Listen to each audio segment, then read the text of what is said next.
Ah. Alright, it works. Hi everyone. If the music is too loud, please do tell me. I'm gonna lower the volume on my end so that I can hear better. I also changed a little bit of a setup, but I have to be very careful because my little handle, you know, it's a mic handle that I repurposed into a phone handle. I put it on the side, but the problem is I have like bars, you know, because my desk has a rolling out desk for the keyboard. So it's hitting the wheel that I use to tighten up this little shit. So I have to be very careful. It's on my left now. I did it so that I'm testing it out, so that I can see better and it's not moving around as much. It's but yeah. So we're painting the Brutalis today. Yeah, I didn't glue this so that I can spin it around. I plan to 3D print later on some Chaos Marines and add them as an accessory. But yeah, I'm testing out gray primer now, because I tested white, black, and now I'm testing gray. I'll probably use gray primer because it's pretty much the best of both worlds in my opinion. Shit. Also, yes, these are the trims a little bit, the blood drops, the grail. I sculpted that a little bit.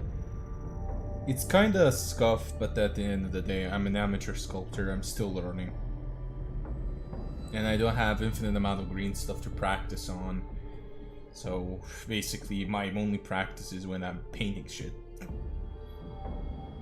Yeah.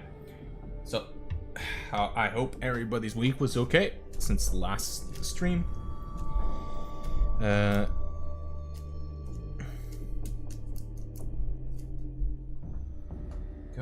I have my coffee, which I'm gonna take a sip now, and it's dangerously close to my paint water cup. So I am praying to God I don't fuck up. I'm praying to God I don't fuck up. Because it's not the first, it won't be the first time I accidentally dipped my paintbrush into my coffee cup. Yeah. So while we're at it, I'm just gonna shake the paints. Monitoring chat. As for me, for those who are wondering and probably watching the VOD, because there's gonna be a VOD because I'm dual streaming on YouTube now as well. So do be sure to check the YouTube out.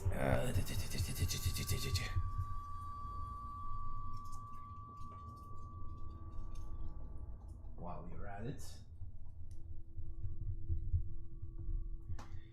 And it's gonna be a lot of firsts on this little painting, because I'm gonna also be trying my best to actually paint, well, the blood drops as gems.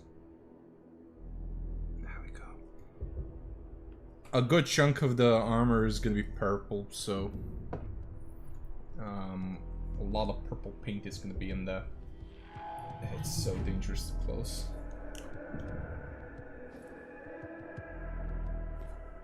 Alright. Alright.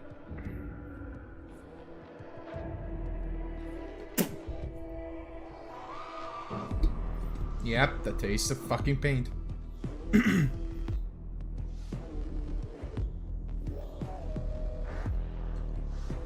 Alright, I'm just gonna dip my brush in the water.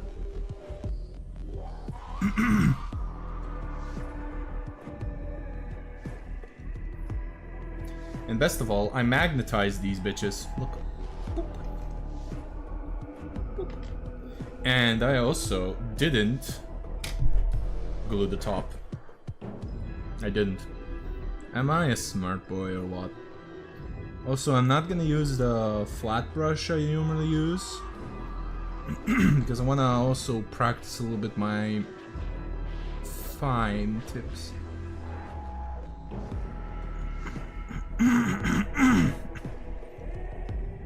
Goddamn chronic sinusitis is killing me right now. Allergy season is coming, boys, and I'm allergic to willow tree pollen. And guess what fucking tree is beside my fucking apartment complex? Willows. Also, this is probably gonna be the only stream this week, because it's Easter almost here in Serbia. This Sunday is gonna be our Easter, Orthodox Easter, I think. And I'm gonna be mostly spending time with family and stuff like that, so you're mostly gonna be seeing YouTube shit. Alright? I'm gonna be, I think, tomorrow recording the gameplay for the game I'm gonna review.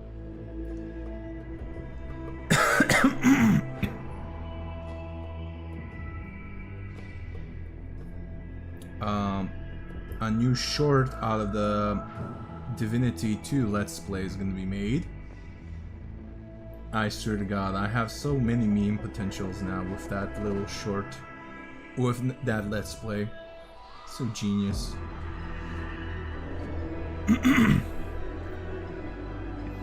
So I'm hoping I'm gonna finish painting this bastard up pretty much on this stream only. I hope. Usually, I mean, I am kind of a speed painter. If I'm gonna be tooting my own horn here, I am kind of a speed painter. I am pretty fast at painting. Sorta, maybe. I get, people told me that I paint fast, so...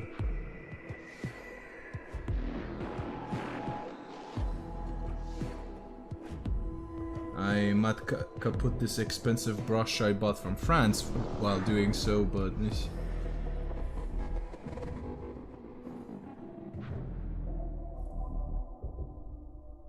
I pretty much thinned down the paint, so all I have to do is just dip my brush in and clean it so it doesn't build up in the frills. But how is everyone today? If you're just wanting to lurk and stuff, by all means do so. Even though I am a chatty person because law student, future lawyer, I gotta be chatty somewhat. I am also kinda introverted. So if you just wanna sit back and watch as I fail at painting, please do.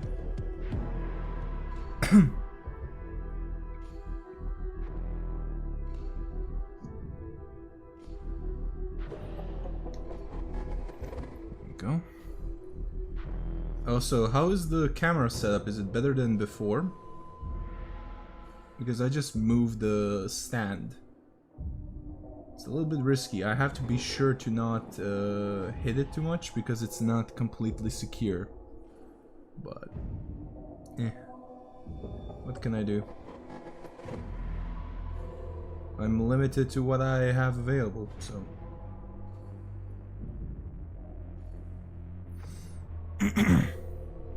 Let's see, did I miss anything? No. Alright, time to clean up the panels now. Also, don't worry. I am a little bit of an obsessive bastard. I primed this. Oh shit, I didn't prime it. I forgot to prime this. Cock!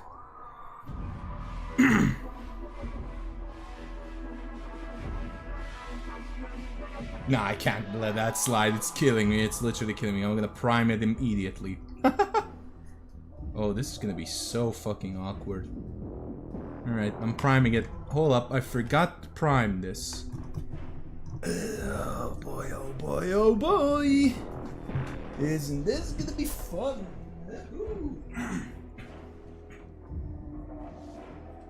We're gonna be inhaling paint fumes, everybody! Next time, I'm just gonna open my fucking window.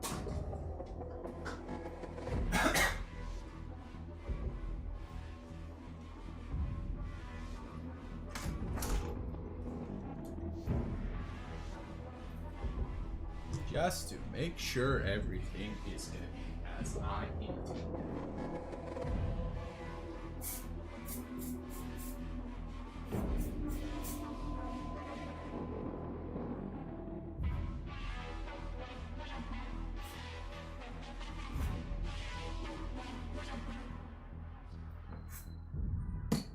Excellent.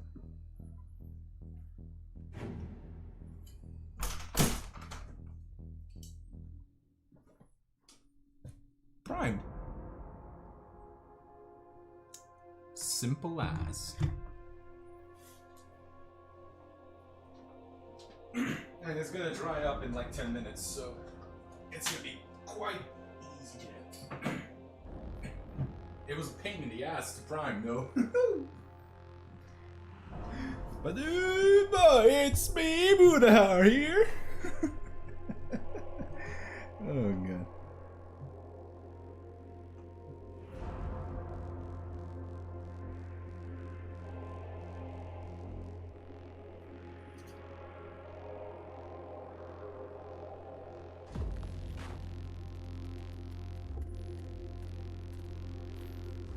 Now, I know I could have just left it closed. However,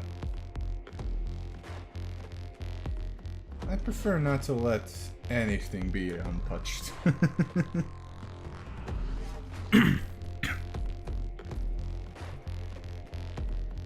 I could have used the brush on primer, but it's white, not gray. It's gonna be all different saturation, tone, and shit like that. So best to use the same shit I use.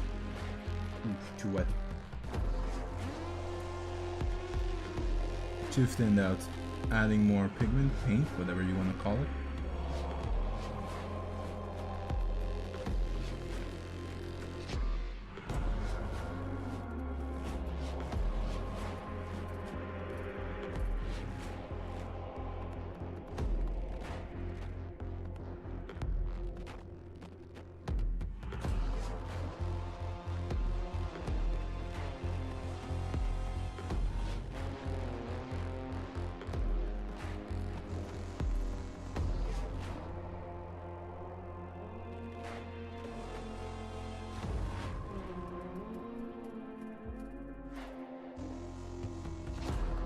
This is definitely gonna need a second coat, that's for sure.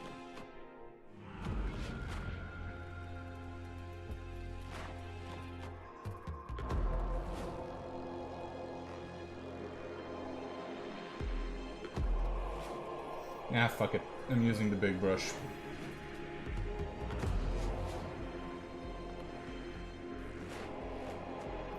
I'm using the big brush. Screw it.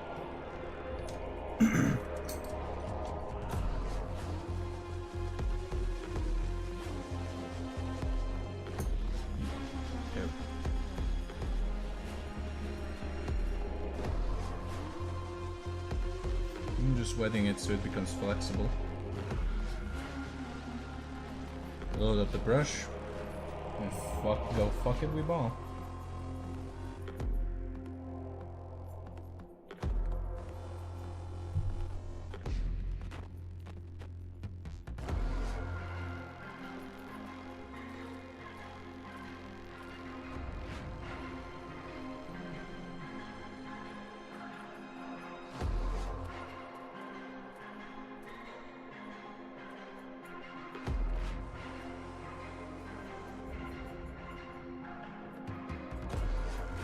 Essentially, I'm kinda quasi-dry brushing this on. It's how I do it. You don't have to do it, but I do it. It takes a little bit longer time, but the paint gets very, very evenly distributed. Basically, I'm just wetting the brush and a little bit, and I just hammer in the paint.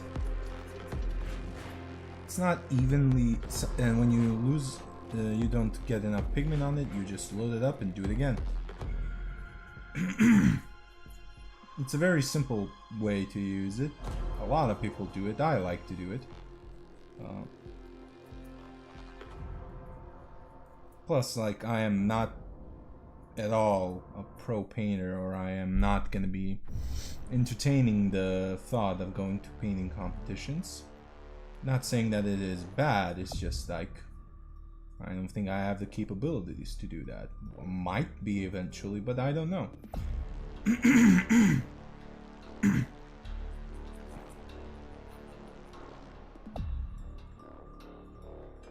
don't have the tools nor the means to do that.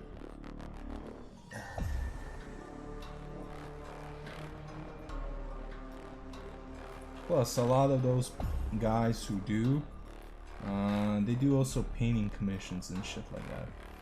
I cannot do that because there's not a lot of people here in Serbia who play Warhammer, to be honest. Commission's gonna be very rare at best. Well, not very rare, but rare. Because it's still a niche hobby at the end.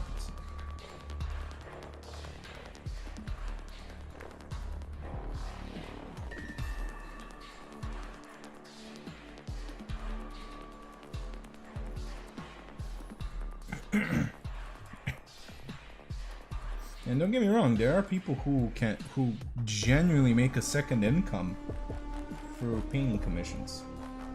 I am not gonna say it cannot be, but yeah, for me to do that, I have to like get overseas, in my case, overseas clients and shit like that, you know? Then that means I have to make them also pay for shipping. Why would they want to pay for shipping if they can have a local guy paint it for them? You know? Because a lot of them want to... A lot of them are competitive players. You know? One of the big fucking clients that you can get is like guys who actually play competitive Warhammer. And their basically turnover is, unless the army is kind of always good and shit like that, or they really like that army, they won't necessarily stick to one army. That means they have a high turnover of armies.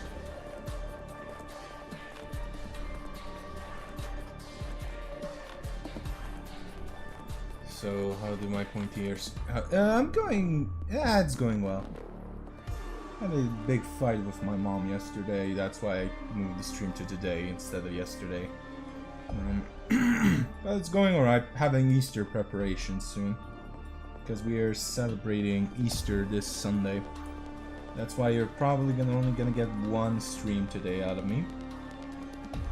Because I gotta help my mom with Easter prep and stuff like that, but also like I want to be with the family. You know.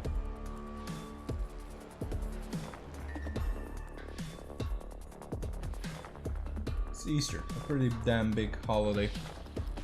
Yeah. There's gonna be I hope there's gonna be a couple of YouTube videos by the time during this week I'm gonna post. So you won't be without something from me.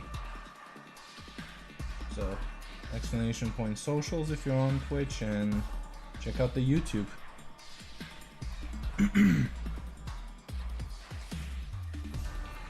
I don't necessarily have a schedule, sadly, because of, well, shit is chaotic as is for me. So, like, I would like to have a schedule, but I try to. It's stressing as hell. And it's hard to, and I have the same luck as Spider-Man. Shitty luck. Some shit always happens to me, so it's best for me to not have a schedule and just have a specific time frame, like 2 streams a week and shit like that.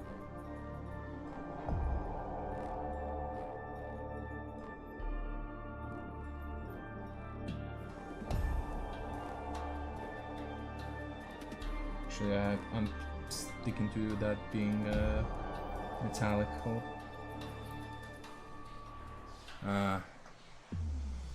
Yeah, latex. You mean latex gloves? Yeah. I decided I have to, because I'm gonna be cooking with mom and shit like that. The peat is very hard to remove, even with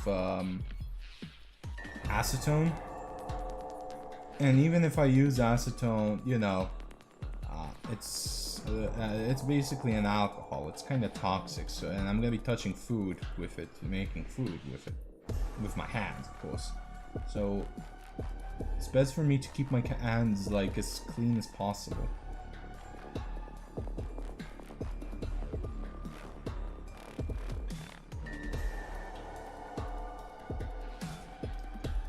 There we go. Let's see. Ooh. You boy look not good. Therefore, why? Because I'm seeing primer. Well, I have to clean up the brush. There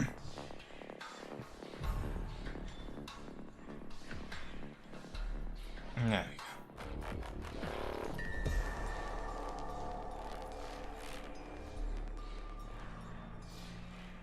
I mean, here's the thing. My dad works in a rehabilitation center. And I don't mean by rehab center for addicts. I mean rehab center for people who have some sort of physical ailment, strokes, car accidents, you know, where they have to relearn how to walk, or they're fresh off an operation and they have to like take exercises, you know, that kind of physical rehab. So they have a metric shit ton of gloves. And my dad knows the people there because he's their IT. Well, one of them. And he's like, hey, can I borrow some boxes of these gloves? My kid paints miniatures and shit like that. He's like, and they're just like, take how many you want. We get literal tons of them every day. Like, they don't give a shit. They throw these out like no tomorrow. So I have like unlimited access to latex gloves.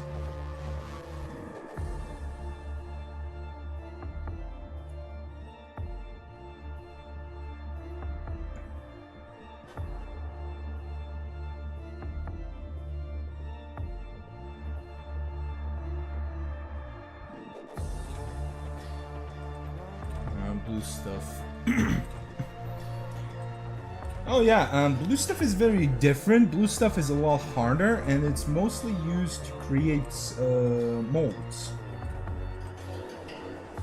So be sure to know that, because if you're trying to think about sculpting fur, hair, cloaks, shit like that, I highly don't advise, because it's very hard, rigid. It just won't do that. If you're making the molds, for instance, so that you can put like green stuff or resin in, yeah, it gets the job done. Albeit I'm an old school guy. For me, molds are either silicone or plaster. Good old plaster molds, they never fail you.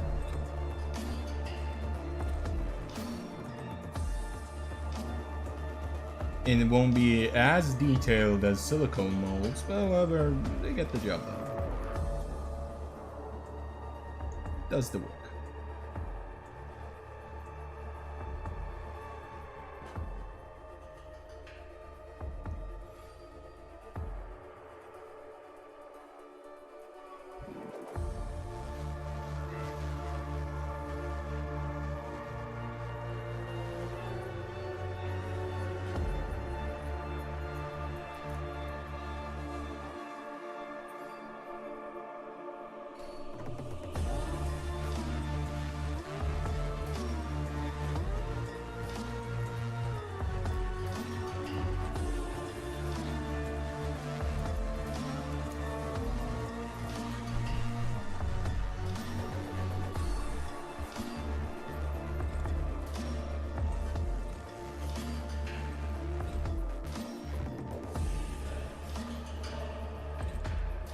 Like I said, my technique is like a quasi-dry brush.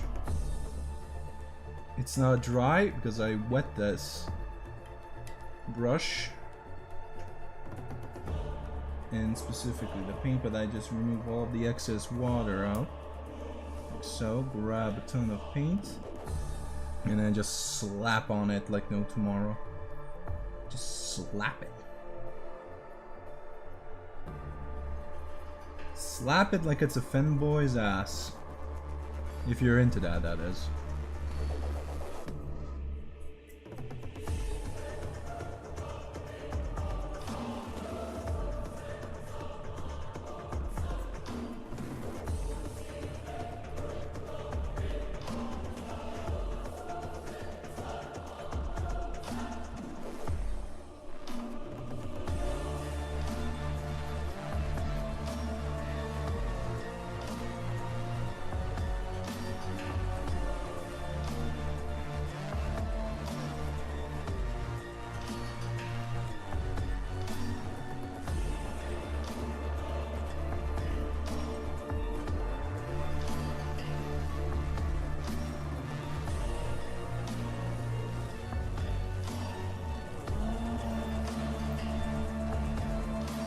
I duplicate from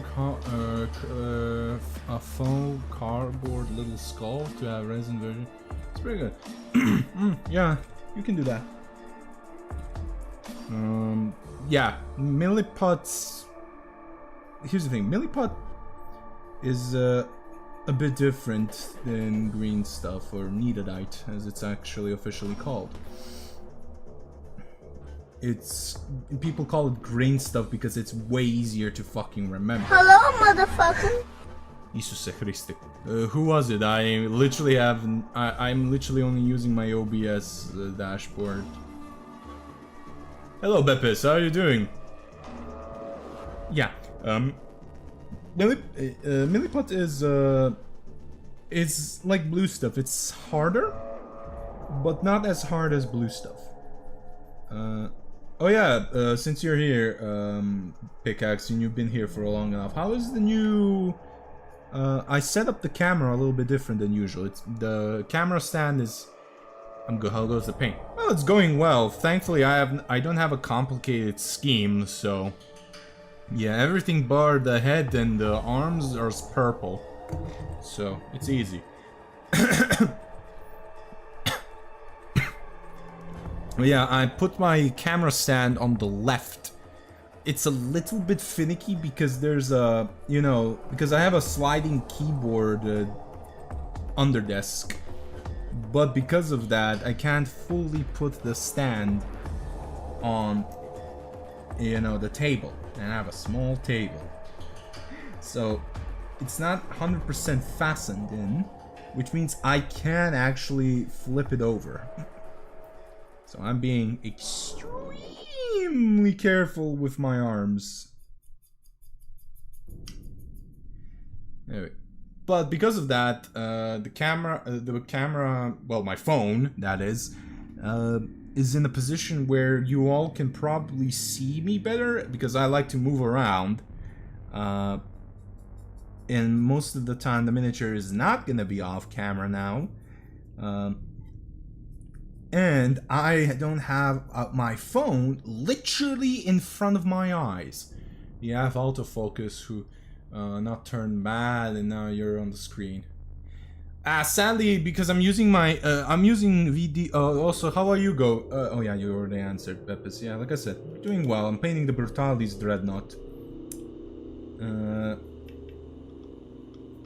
After that, I mean, I'm still gonna get some stuff for my 40k army, first 40k army, my Homebrew Blood Angels, like the new Sanguinary Guard. Definitely I'm getting that. I'm probably gonna get one more box of Blade Guard, because I only have the 3 that came in with the Indomitus box. And after that, I don't think I'm gonna be doing much for my Blood Angels anymore. I'm probably gonna get some infantry, like, you know, the Incursors, but I have scouts now, so I don't know, and I like my scouts, but you know, que sera sera. But all in all, the next hobby stream is gonna be actually Horus Heresy. I'm painting my Blood Angels. That finally, it's gonna be some tacticals, Contemptor Dreadnought, and the Spartan. Oh god, the Spartan's gonna eat my ass. Painting it. Oh, you're using that supports for your minis. The thing, those little, that little like pair thing, that you use to grip minis. Yeah, I get that. I don't use it because I have huge hands. My friend has them. I tried to grip it. I literally was getting hand cramps because how small it is for me. Like, legitimately small as shit. I have to hold it like... this part has dried up. Like this. I have to hold it like this, basically. A little bit wider, but basically like this. You all don't understand how big my hands are. Like, I can literally anime face grab people. The majority of the Earth population, I can actually grab their faces. their whole faces. Whole. All of it. Like mouth, chin, everything. So I have pretty big hands. Like this base for me is heaven. I'm normally grabbing this. Well, I'm still like how do you call it? I am squeezing my hand a little bit because it's still not quite wide for me. But I mean, you get my point. You get my point, really. So I cannot use those little fucking handles that GW uses. I just can't. They're way too small for me. I can't. It's like giving the Hulk this little paintbrush. Like, I just can't hold it very well. I can try, but I'm gonna have to gorilla grip it hard as possible so it doesn't slip out of my hand.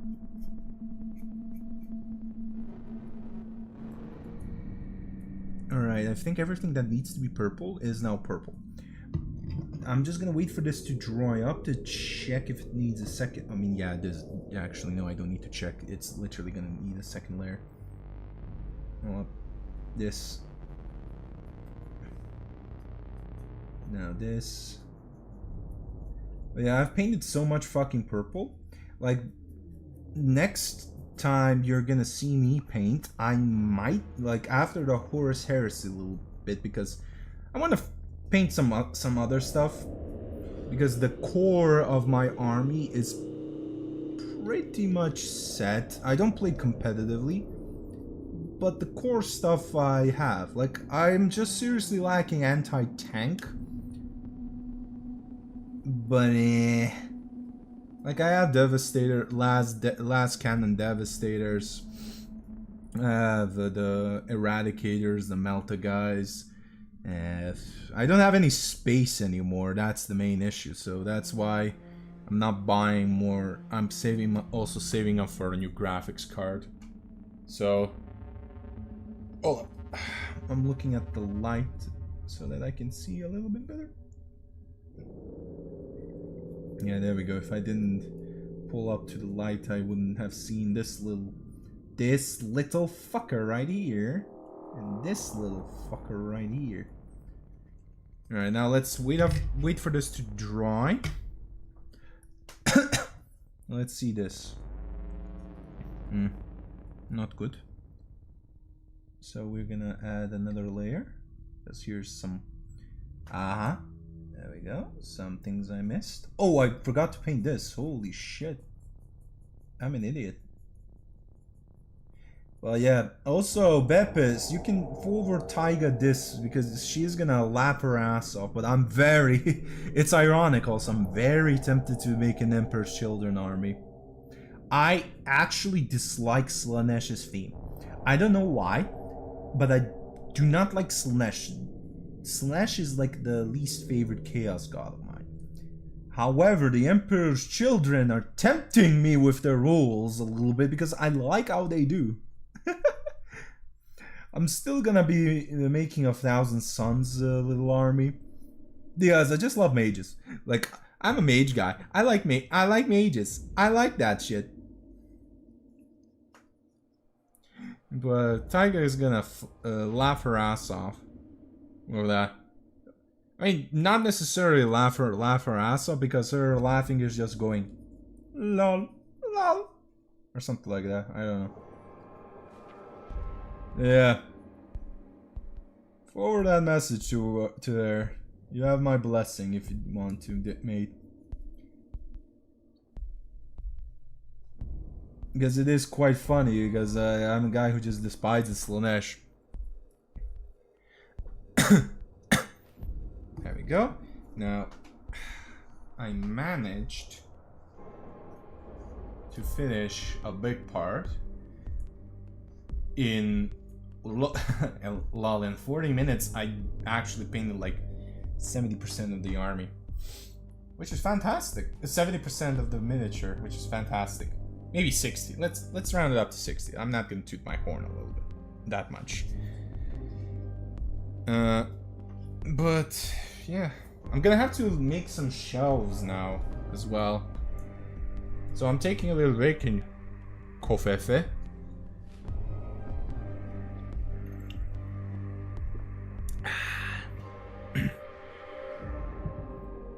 And we are gonna get to the red parts. I actually managed to put just enough paint, purple paint. Just enough. Just enough. If there are like some uneven spots and shit like that, can't be asked really, because look, see, like I see this here, but look when I just place this. So look, where's the hole? I can't find the hole. Damn it. There we go. See? It's completely covered. It's completely covered. And I'm gonna glue this top half as well on. You know, so there's no point, like 0 point for me to fix that. Why would I tire myself out for that?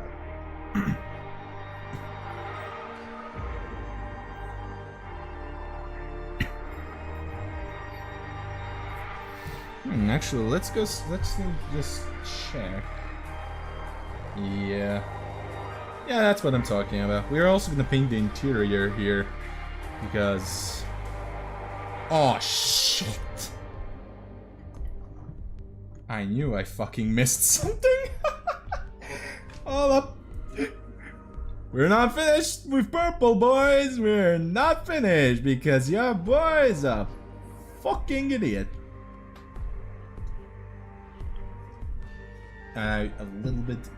It a little bit exploded out of the tube, the dropper bottle. Yeah, that's what I want to say. It's been like 20 minutes since I live on stream primed this bitch, so I think the primer has set in. Because it doesn't take a long time to actually, like, for the primer to set in and dry out. It's quite fast, actually, especially if you're using the rattle can one. The main issue is just priming it well.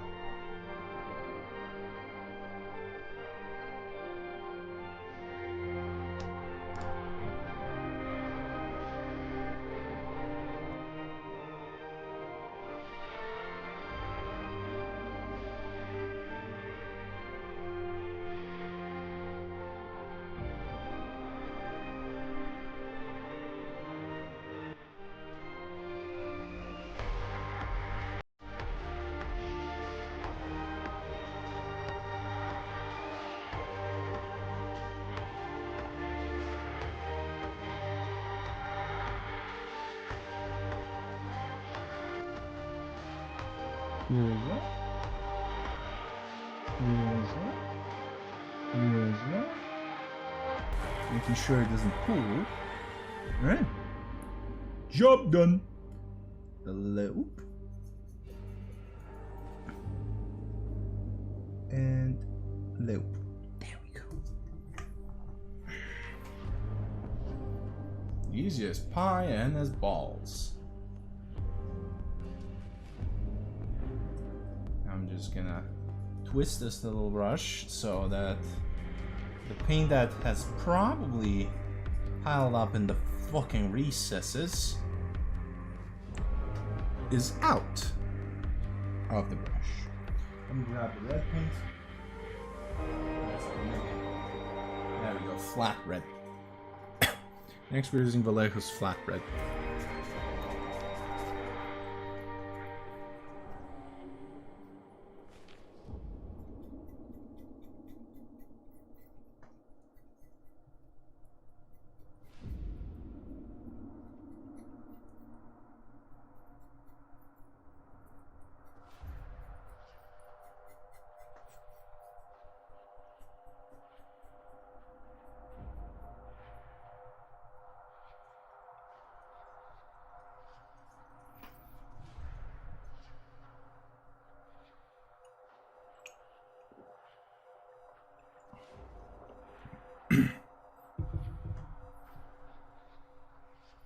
I'm just, you know, shaking the dropper bottle as humanly possible for the sheer reason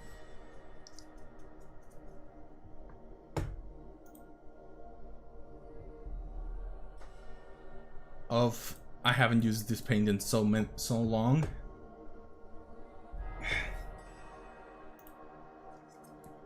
So the reactant and the pigment is separated.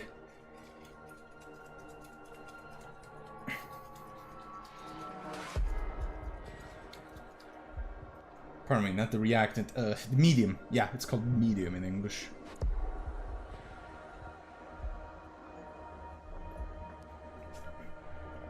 There we go. Alright, I drank my coffee, so oof. That was just an air bubble, thank God. Okay, we're gonna need a lot of red. Not as the purple, but still a nice amount of red. There we go.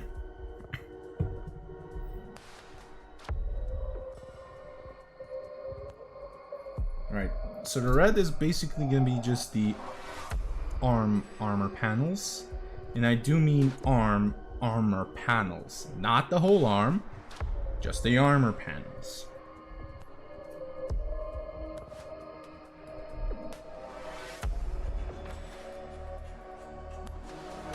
Too thinned out. That means add more color. Remove the excess paint. Let's see. Okay. It's the thickness I want because it's not too thinned out, so good.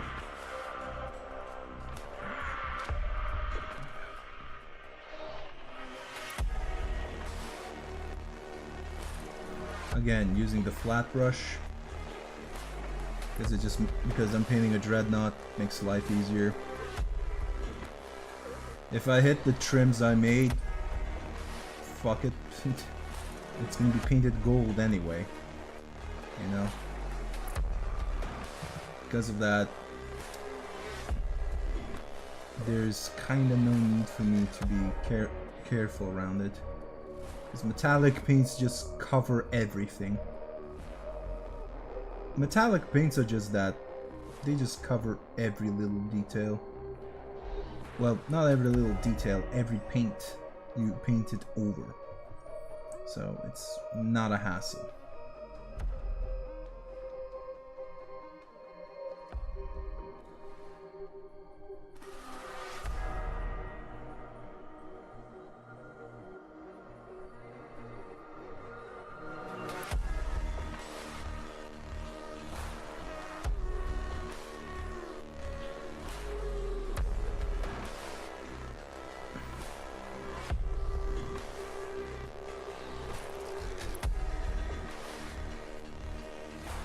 There we go, I'm holding it with my little pinky now.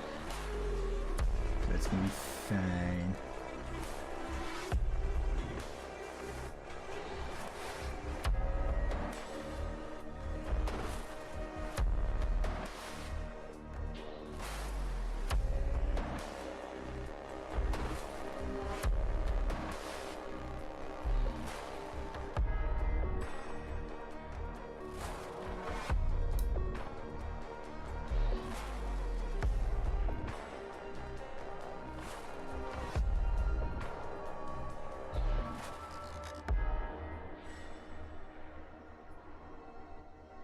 Problem with Vallejo's red paint, in my opinion, it always kind of looks weird when it dries up. To me, that is. And now I'm gonna have to explain that. It's basically like it's thin than I expected, even without thinning it down. You know? Because I always get the feeling that the undertone always shows up. Like the undercolor. Yeah, the prime. There we go, that's what I meant.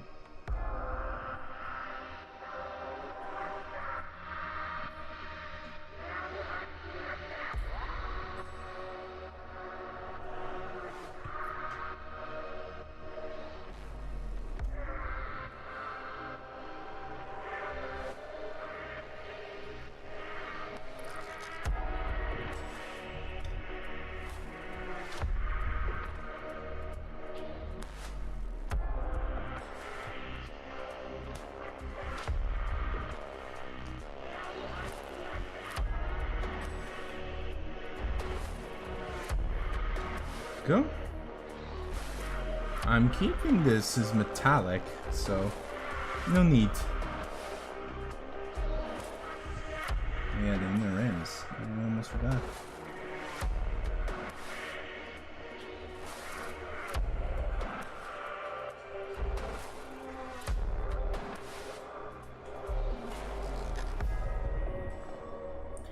Now we're gonna paint the blood drop.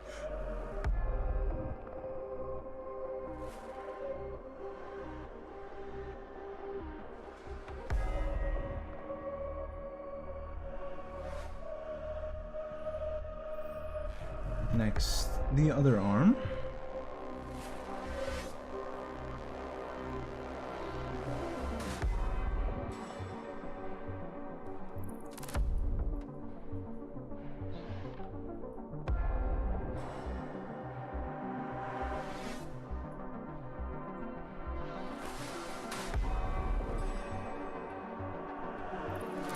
There we go.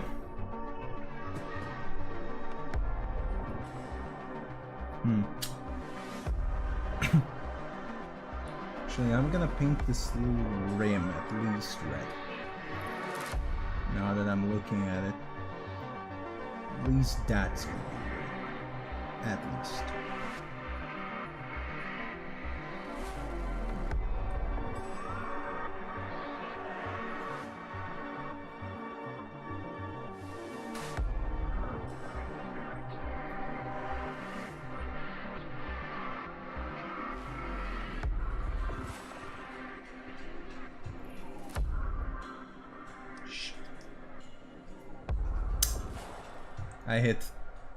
I hit this little side. Well, I'm gonna fix it. Yeah, it's gonna be a fix-up. I've thankfully prepared purple paint ahead, so when it dries up, I'm gonna fix it. Still sucks balls when that happens. Because less work is good. Well, when painting. So yeah.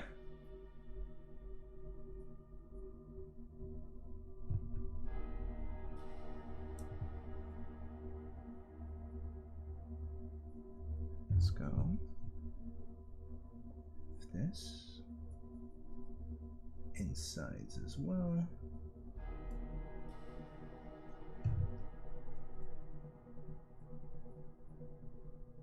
There we go.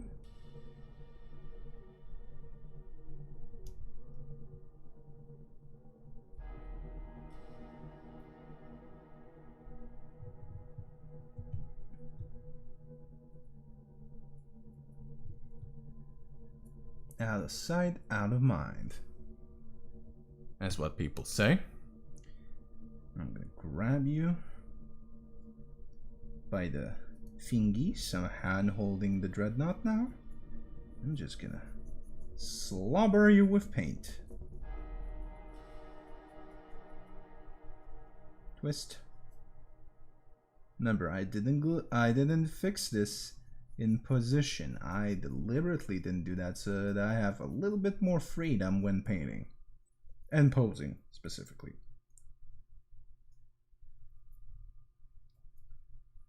Plus on the table I get to spin the arms. Why? Because I find it funny.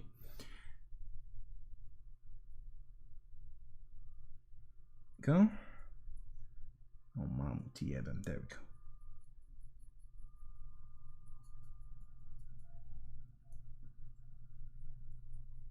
Papa Booey.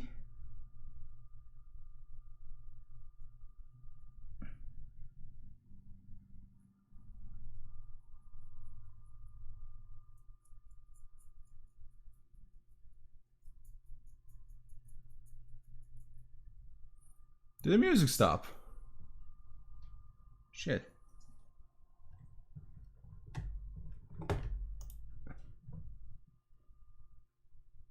Bucket Doom remix.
There we go.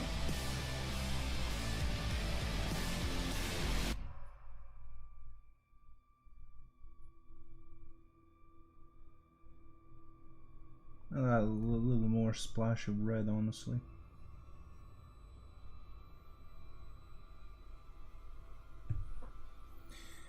Right. And that goes for this brush. Now we are going to be using fine tipped ones. It's now the real painting skills are coming. Alright, time to fix a little bit of a fuck up I did.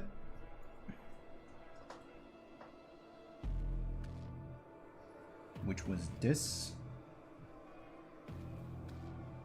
Thankfully, red is a part of purple. To mix in purple paint, you need red and blue. So purple is the perfect paint to cover it, because it just blends.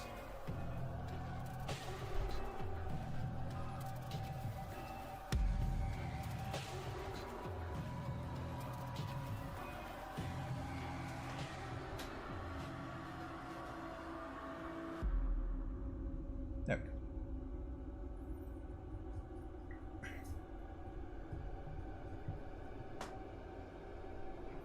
Alright.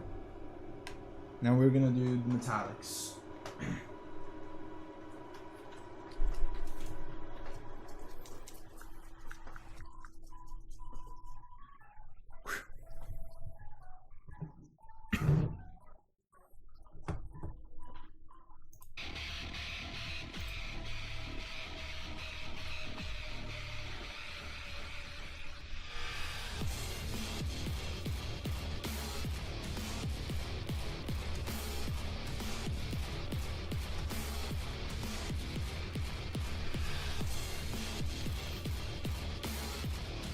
I'm basically shaking the metallic paint as well, because it's hold up, there's an air bubble.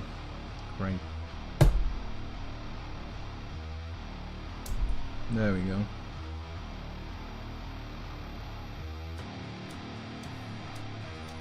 That's how you do the air bubble in your dropper paint, because it's gonna happen. You have to smack it on the table. You gotta smack it.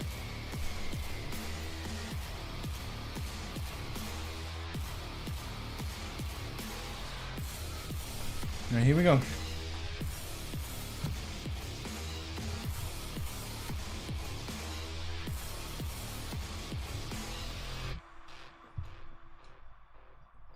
was looking to add in an extra light, but I don't think I will get it there.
Nest spot, but that's gonna be fixable.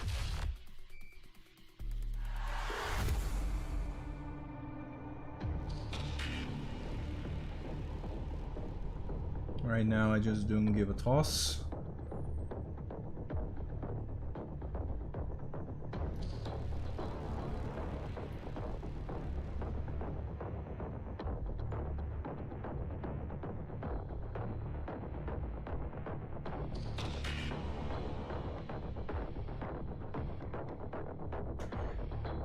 Also, let's, for those who are watching the bot or in the chat right now, what do you all think since he's coming out now? What do you think of the new Emperor's Children range up? I'm actually quite curious if people who know, specifically Fulgrim.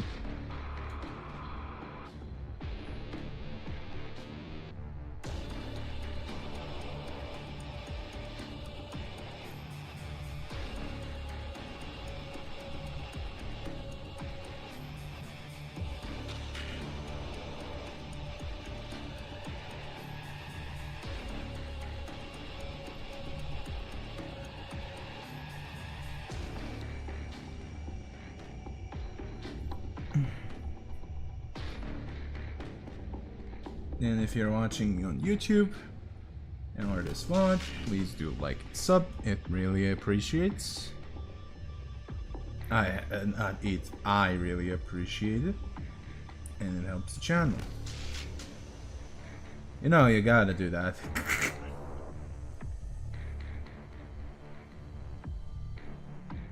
It's cringe, but it's very good to do. Helps you in the long run, and I just stopped doing it at the start of any video or stream. I just do it midway or shit like that.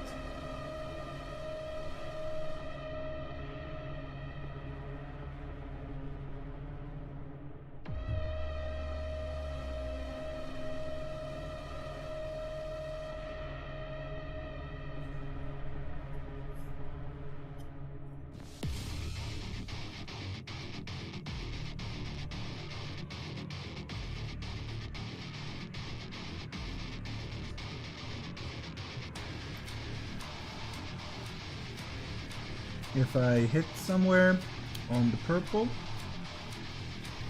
with this metallic paint, bonus fucking battle damage. Like, with painting gunmetal and shit like that, that's the most easiest thing to do. Especially it also looks good because it's random. Because you know, battle damage is random, there's no specific, you know, when you're, you know, swinging a sword or shooting something, you know, the battle damage just comes naturally at random. Like if you're deliberately doing that, it's mission failed. We'll get him next time. Who the fuck did that? I know, Ken.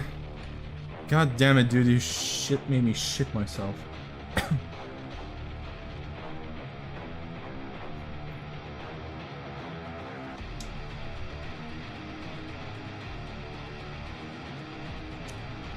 Also, sorry to all who get ads. I am sadly to say I cannot do anything about it.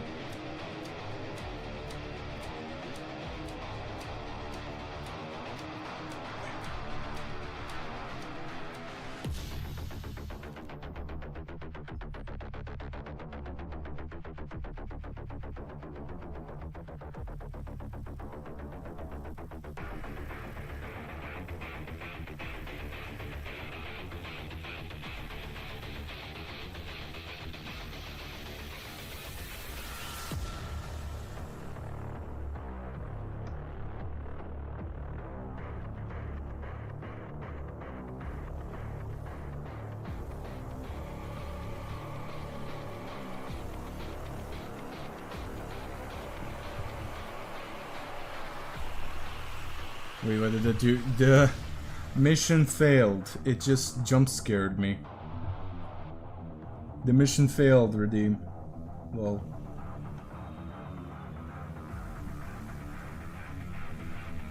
I literally jumped out of my seat a little bit.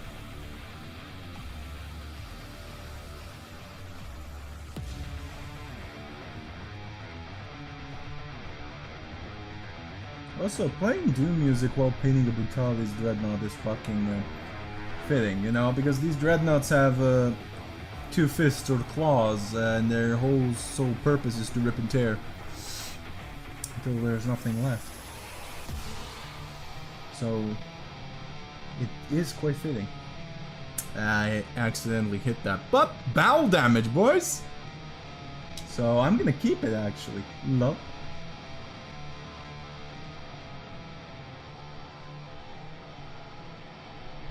I love painting specifically metallics just after that, because anytime I miss a spot, like for instance here, this isn't supposed to be have some metallic paint, however, it looks like battle damage.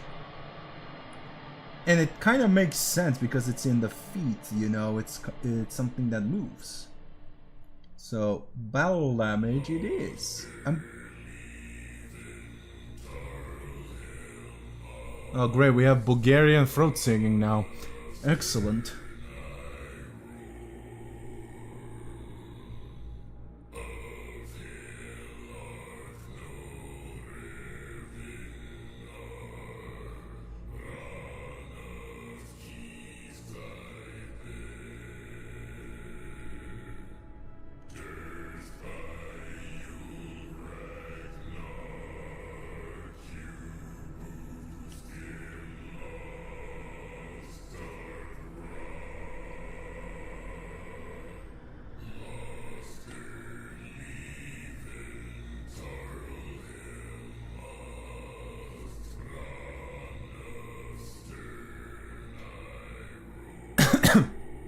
Well, I mean, it says Nukin redeemed it.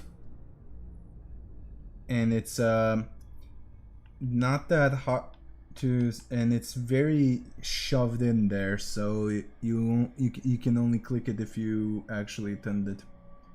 Therefore, lawyered. And plus, you are a little troll, Nukin. Affectionately, I'm saying this, but It's not uncommon for you to scare the living shit out of me with redeems.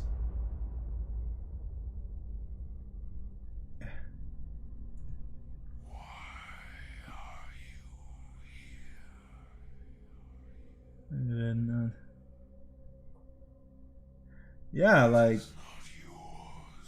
I mean, here's the thing with dreadnoughts, though. They're usually fucking shoved in stasis chambers. Because usually those are like lieutenants or captains.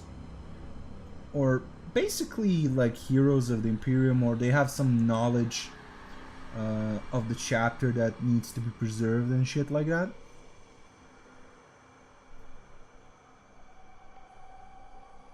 And they need to like still use him as much as possible.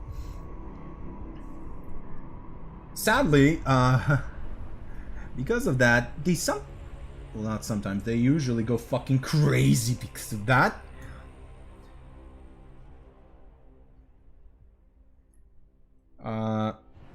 Basically they get like hyper dementia because of that. Because being stuffed in a dreadnought sarcophagus sucks balls. Because, you know, those are space marines who got grievous wounds that could not be healed. They still feel that pain. They still feel pain in there. Yeah, you know? They still feel pain.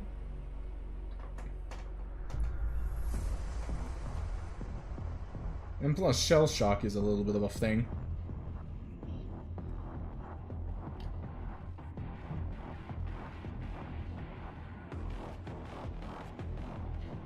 There we go. The feet have a little bit of peen chips, but I like it. It works. I'm keeping it. If it works, it works. I'm not gonna bitch about it. Now the multi-melta. I'm gonna paint it. I'm gonna paint this one metallic and copper because I wanna see how it looks. Honestly, like that's the sole reason. I usually paint the gun case black.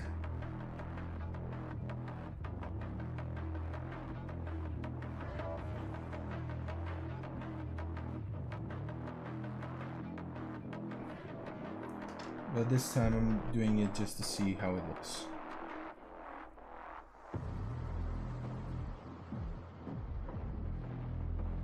Yeah, then propaganda. Well, fucking dwarf enthusiasts.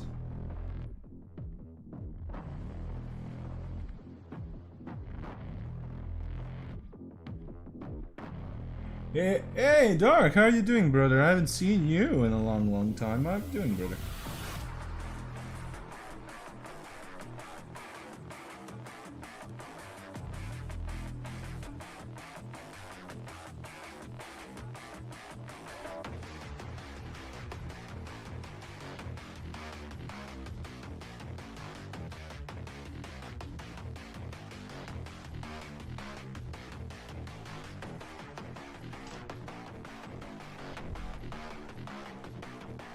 Go. I'm doing okay.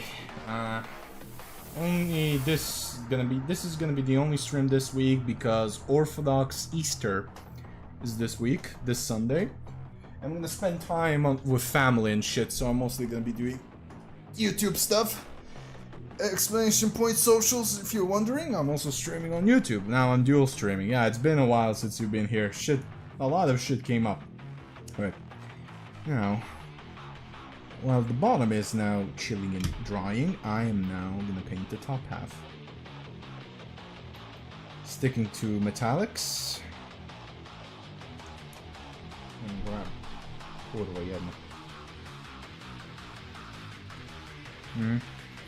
I see. You do see. But do you perceive? Oh, if I have a brush in my mouth. Because your boy has seen a little fuck up which he has to fix. There we go. It's a fuck up that I do not like. My condolences. I mean, my family's okay. I'm glad I'm privileged enough to say my family's alright. Just they have quirks. A lot of quirks. Oh yeah, a lot of Warhammer stuff goes hard. I mean, this music is from Doom, but yeah. Like for instance here. My pride and joy, Dante. He came out just when I went to Milan, Italy. And I grabbed him as fast as humanly possible. It was the last box on the shelf. Last fucking box. Because because here's the thing, Games Workshop shops are small. They're not big. Like, if you're not from the UK, they're not quite big. They used to be big where you can put tables on. But now their business practices have changed a little bit. So there's barely any tables now there in a workshop. In a Games Workshop. Because apparently they just want you to buy their stuff, not play. Classic corpo.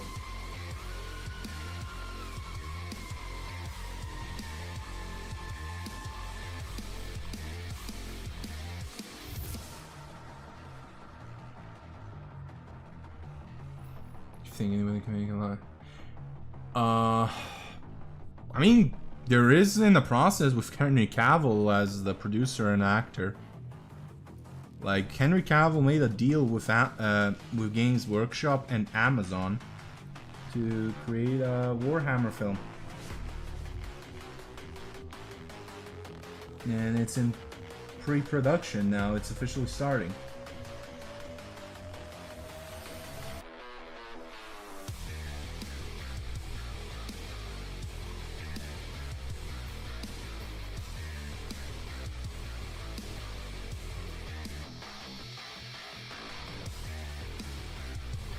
I'm gonna water this down a little bit. I think it's getting too thick.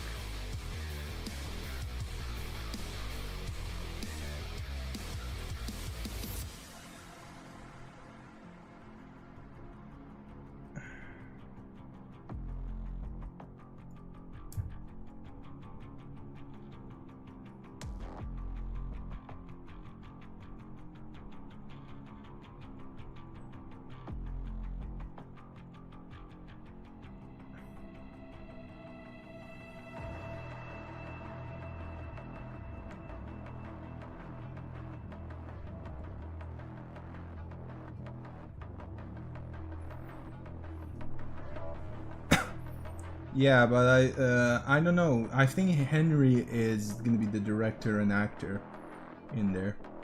I know he's a producer and he's definitely acting in it. I just don't know who. I don't know if he is the director or not. But it's currently under hush hush right now. It's a massive, massive project. Nobody knows exactly what it's gonna be as well. Nothing. It just recently, like at the end of the last year, they just announced that the deal has been made, the contract has been written, and shit is now going full steam ahead. That's the only thing we publicly know now. We only know that, and Henry is involved in it.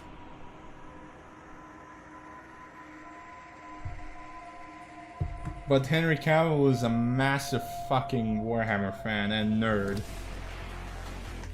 He's notorious for wanting everything to be on point. The Witcher specifically. Like, the only reason why he even said yes to Netflix to play as Geralt of Rivia for Witcher is because he loves the books and he loves the games.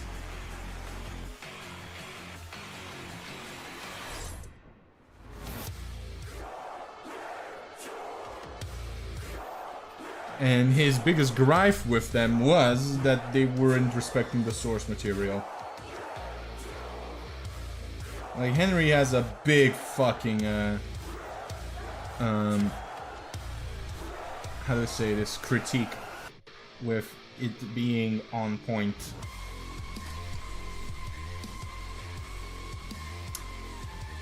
rumors are saying he is adapting the Eisenhorn book series, which is interesting to say the least. It makes sense though.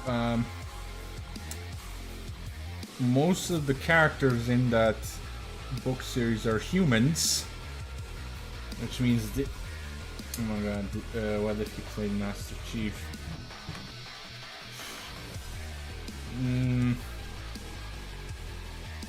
The Halo series, I have words about that. I have a lot of words about the Halo series.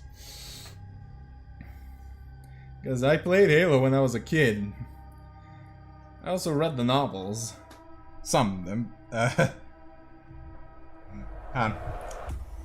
Oof. That. The fact that it was a dead giveaway, it was gonna be shit when they shown that Master Chief takes off his helmet.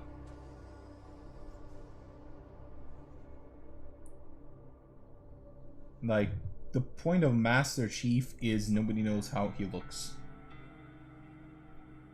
That's the whole point. He never removes his helmet.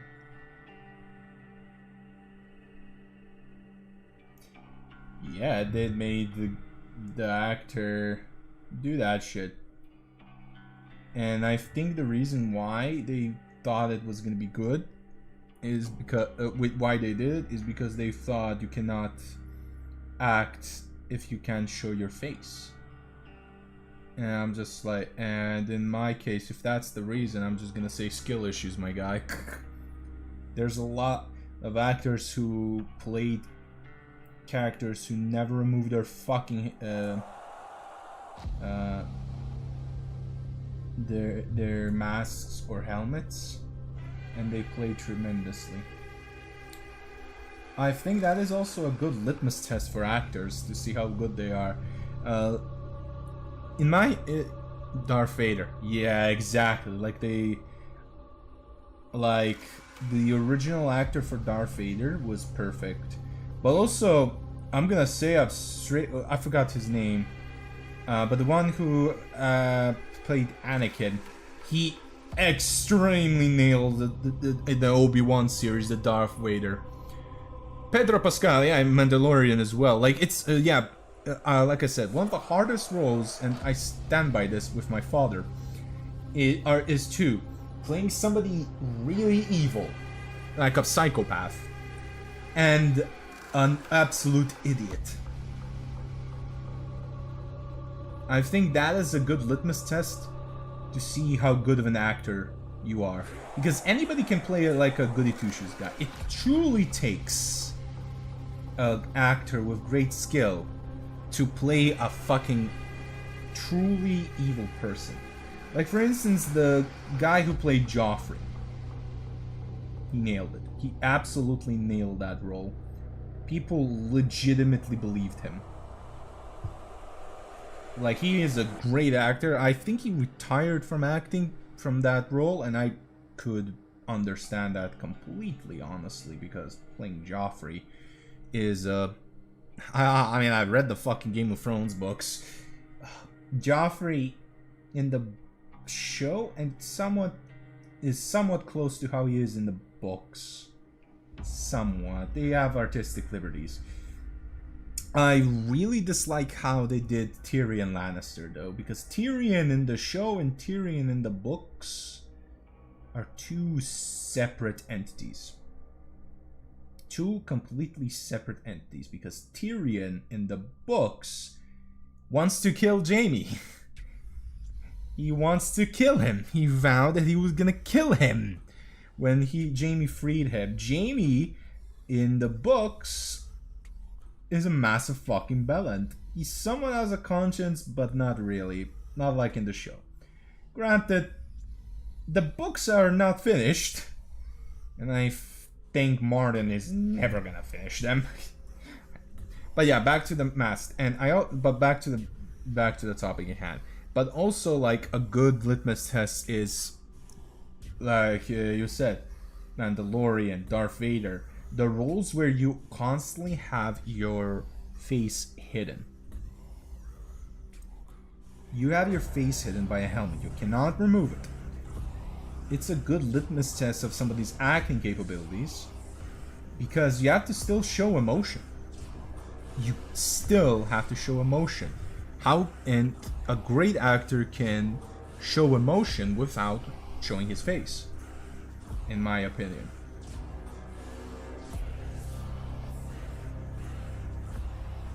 And it's a very good litmus test. No, I'm not going to discredit the Master Chief actor, because he was good enough to impress Netflix to get a role. However, I think the producers and directors made a fumbling error of making Chief remove the helmet. Body movement. Not just that, but voice. Voice is key. Like, for instance, in the Obi-Wan, you know, I forgot the actor's name who played Anakin Skywalker. He has a Scandinavian surname, but I forgot. Aiden something.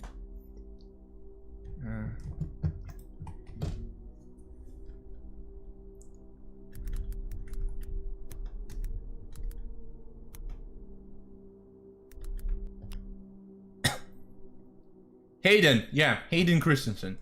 He nailed it. He fucking nailed it. Because it's not just body movement, but you could. Shotgun is nearby, a relic from your past. The priests have kept it hidden from you in this remote location.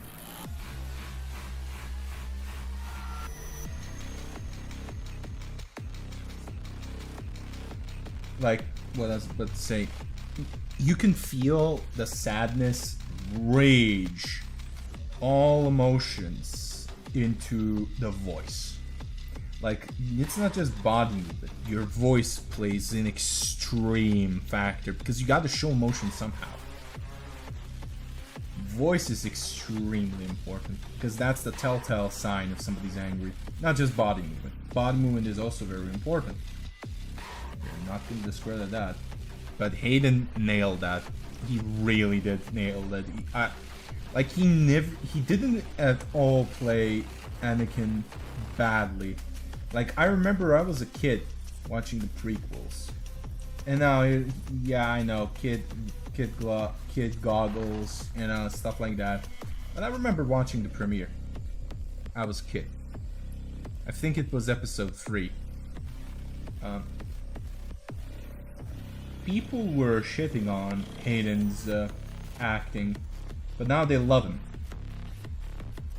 Now, there are grognards. There are always going to be grognards in any nerd fandom. They will never be satisfied. Hayden, with an H. Hayden Christensen, yeah.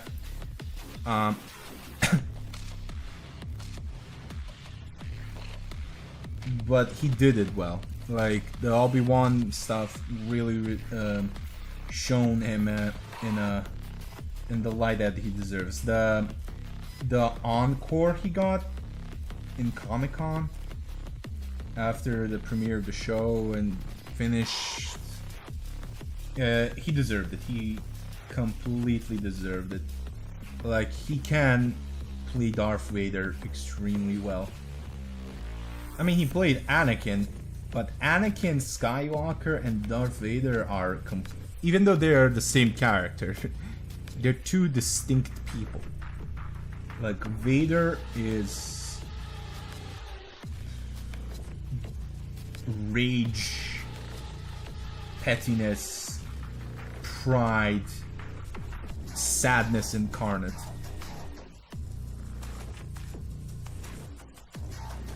Like, people really don't understand that Darth Vader is literally rage incarnate. He is keeping himself alive through being pissed off. It's only because of the voice box. It makes him sound like he's monotone for the helmet, but in reality, if he wasn't using the rebreather, he would constantly sound bloodshot, cold, angry. You know, the cold rage, like I have sometimes.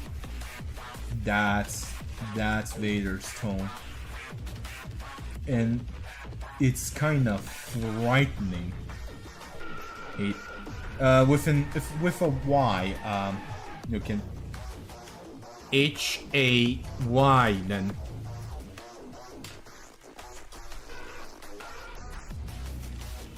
Mamutieve.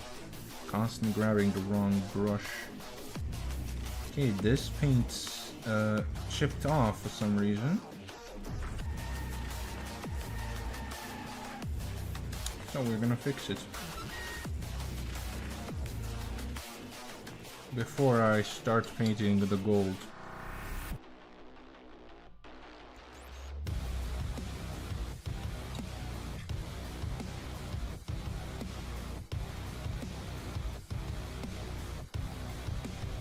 I'm not gonna ruin my brush, so I'm gonna be very quick.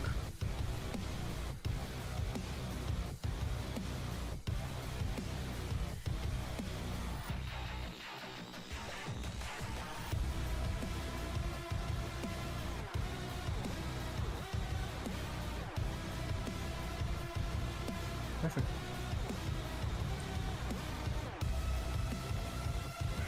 All right.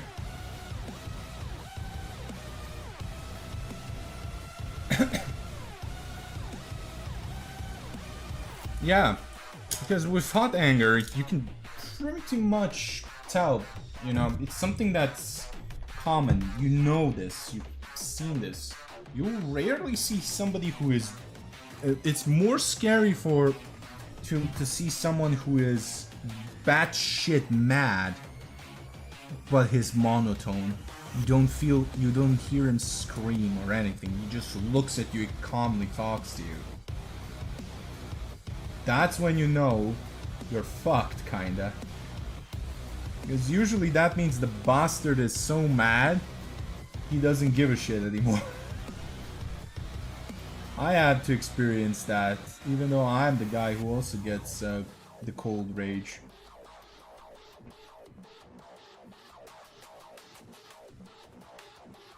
I sadly had that experience, and oh boy, I'm not shy to say I did nearly piss myself with that.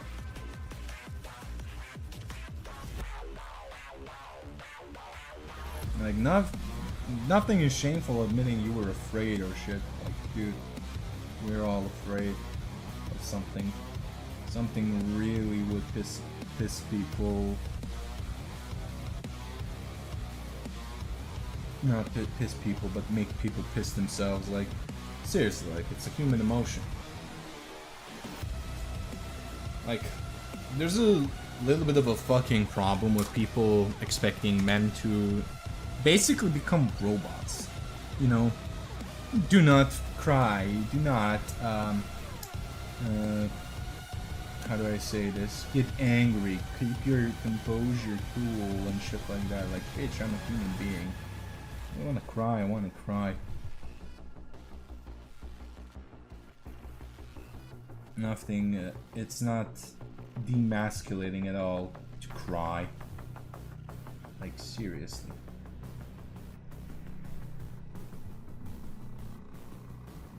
Crying is you showing emotion. People think showing emotion is bad. Granted, it can bite you in the ass because people want to fucking abuse that. But that's on them, not on you.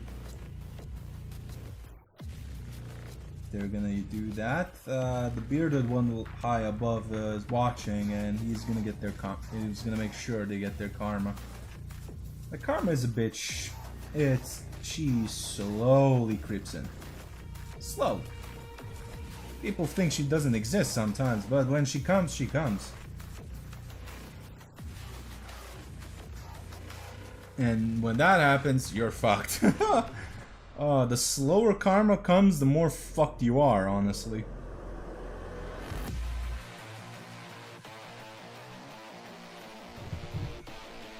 Like, it's not even something foreign. Like, for instance, he who I'll not name, but I like to call him the masked cunt VTuber, those who don't know, he got his karma. Finally, years after, he got his karma. It's not the karma people expected, but it's still karma at the end. He learned his little lesson, not how to behave. Well, I'm giving a massive benefit of the doubt. He hasn't learned shit, he's just avoiding the people now. He thought they were easy targets. He's still doing what he does, it's just... I don't know what to say. Like, I've already been disappointed at that bastard. I already have. Like...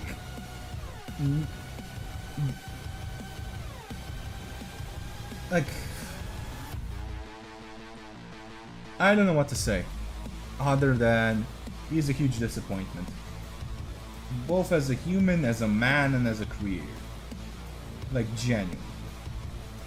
Like, fucking trying to get a disabled queer person who he promotes himself as an advocate for to go homeless, which is a death sentence. Like, seriously, dude. I still haven't gotten over that little shit that had happened. Like, how the fuck does he have balls to do that?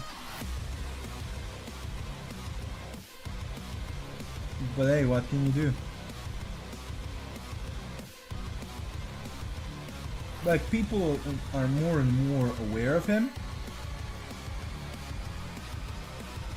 And at this point, like... it's natural, it's better... yeah. But back to the little tangent I had. It's still, like, disappointing to see, like... At the end of the day, we humans try and hope that we become better. To each other's, you know, to each other man. And when I say man, I mean human. And there's just one rule: do not fucking fuck with the attacking weak prey a lot. Yeah, it's basic human stuff, but it's just the... I don't know, the fact that he does it intentionally to put himself in a better position morally is just extremely disappointing, because he did it to make himself look good while making someone look bad.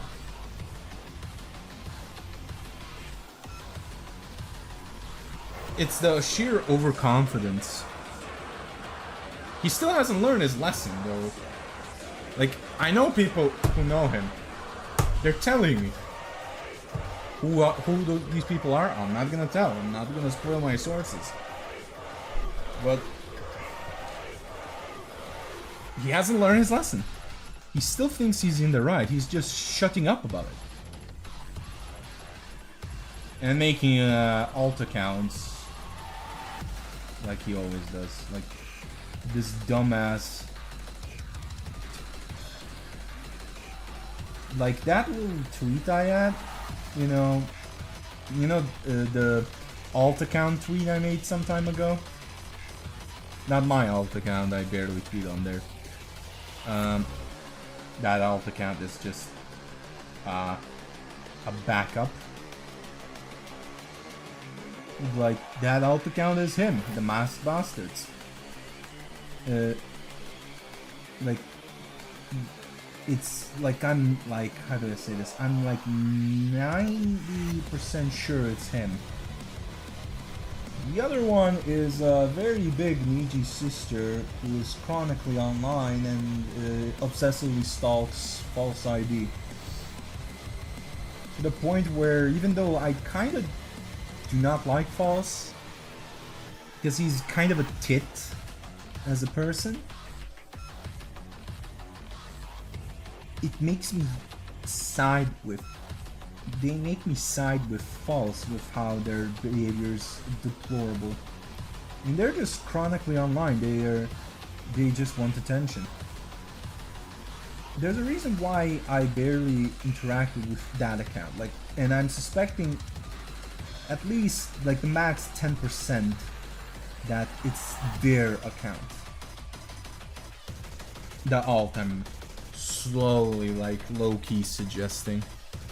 But it's very much the masked bastard. Solely because one, he promoted his fucking account there. Two, it's an account that was made fresh like a week ago. And it came during the time where Powder, another VTuber who I dislike, I don't hate, sorta dislike, but que sera sera, I don't have to like everybody, and people do not have to like me. However, it was during the time where this person was made an April Fool's little joke, baiting people into with a Warhammer Commissar cosplay on her model, and dyed her hair blonde, and she's pissing off the lefties for that, because a lot of the Twitter bastards who just love drama, and they only grow from it. And I can name 10 VTubers at least who are just like that.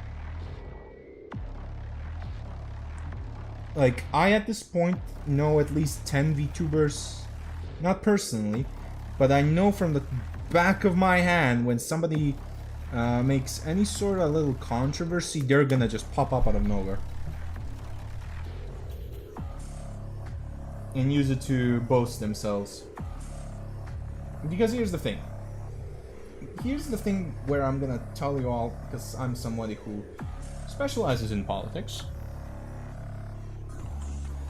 Because one of my specializations in law university, for those who are new, yep, I'm a law student, final year. One of my major specialty is diplomacy and politics. And I have sat down with actual politicians before, in real life. One time I was one of the representatives for our students in a note for reporting some professors who were holding back entire generations, like nearly 1,000 more students back, with how bad they're organizing the exams for obligations. I was one of them.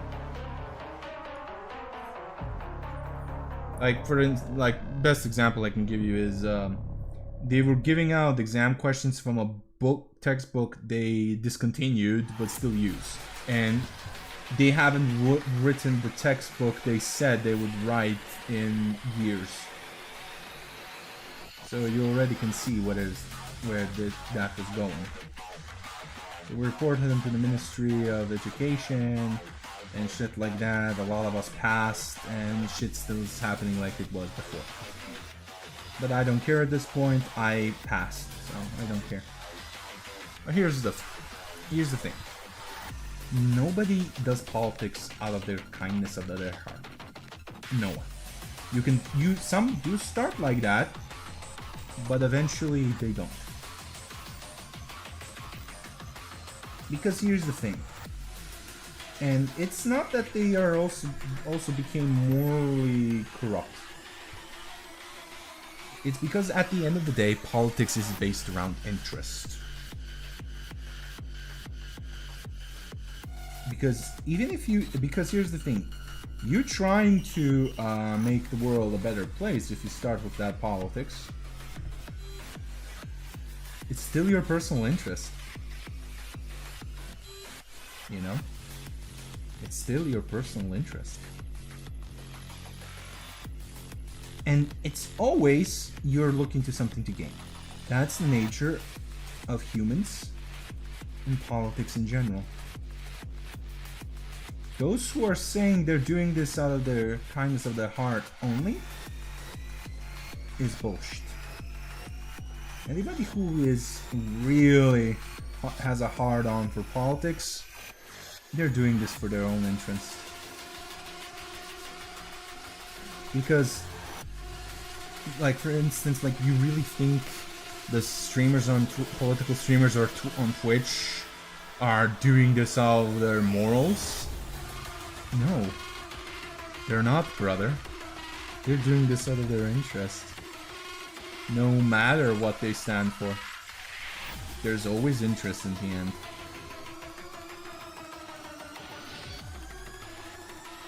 And I blame people who being very politically illiterate for falling to that. Can't blame them. But nobody is doing politics out of the kindness in their heart. No one. It's always interest. Like, that person, for instance, who is organizing protests and because your government is corrupt, she's doing that mostly to put her son into a good college, or after college, university, he gets a very good job. 9 times out of 10, it's that. Let's be honest. And once she gets that job done, she doesn't give a shit.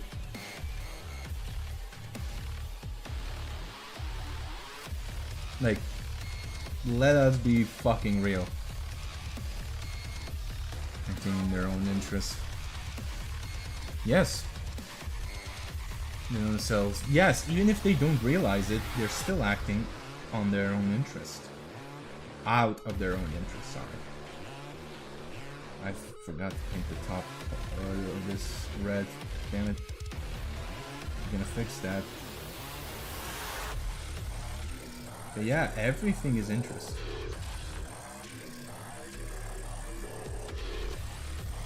Like the political streamers here?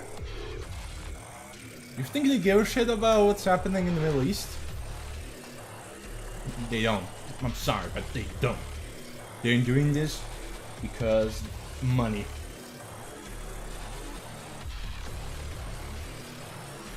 Because politics is the easiest way to fucking gain money. But you sell yourself because of that. If you're not smart. Like, I'm gonna be honest, if you're not smart, you're gonna be someone's bitch.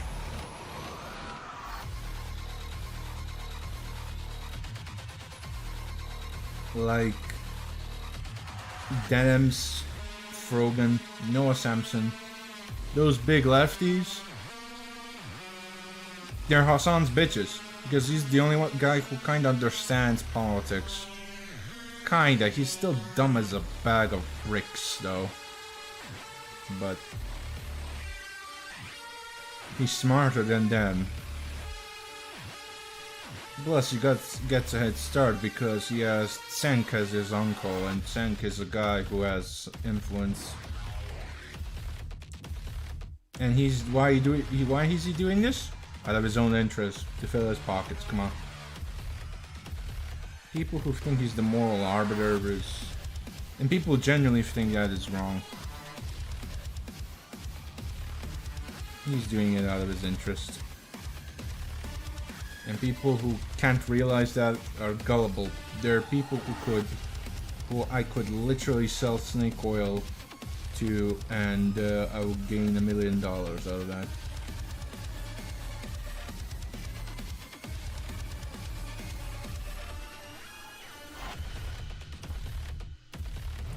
At the end of the day, it's interest. It's basically, what can you get me out of this? It's simple as, it's basic human nature. And law is like that as well. It's just law is the embodiment of the country's interest.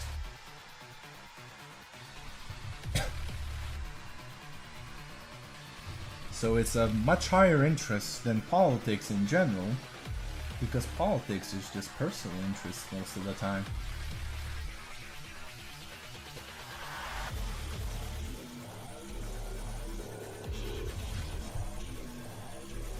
So back to my point. You really think these VTubers who are propagating equality, rights for trans people and stuff like that, do you all think that they are actually good people?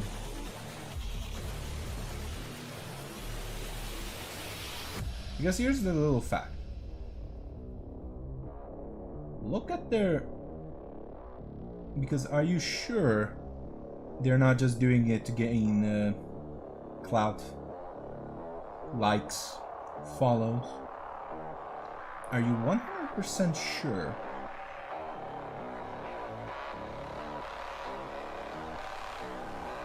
Are you 100% sure they don't? Because here's a little thing. Watch what they post on Twitter. Here's a little litmus test.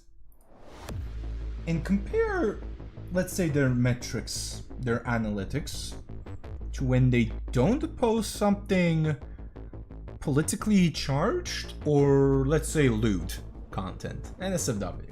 And I don't mind NSFW content, mind you. I genuinely don't. I worked as a dom. I had to pay my med school bill somehow before I switched to law. But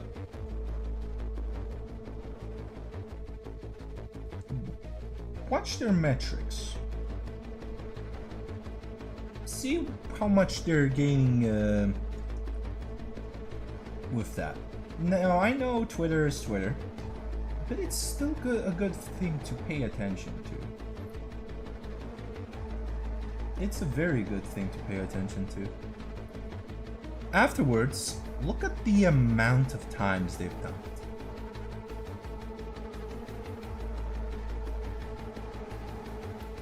And then you will see whether or not they're actually okay content creators. Because that's when you get the difference between an actual content creator who does that as a job and just a phony.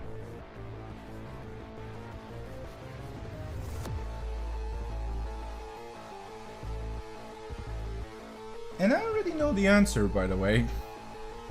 I already know the answer. But it's still quite interesting, a little bit of a homework for everybody who is interested.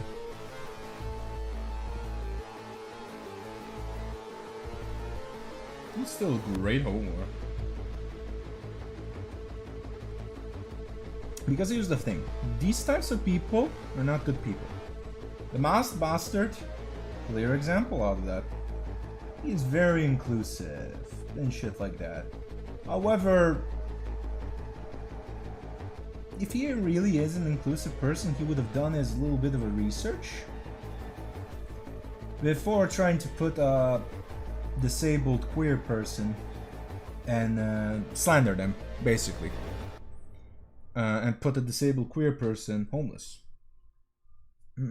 He is a dumbass, but he's not that dumb. What is he? I'm trying to learn bullshit. There's also the fact, I didn't put anything, info like that. Can you prove that? Because he's never shown what he wrote, by the way. Of course, he probably has to put his name and shit.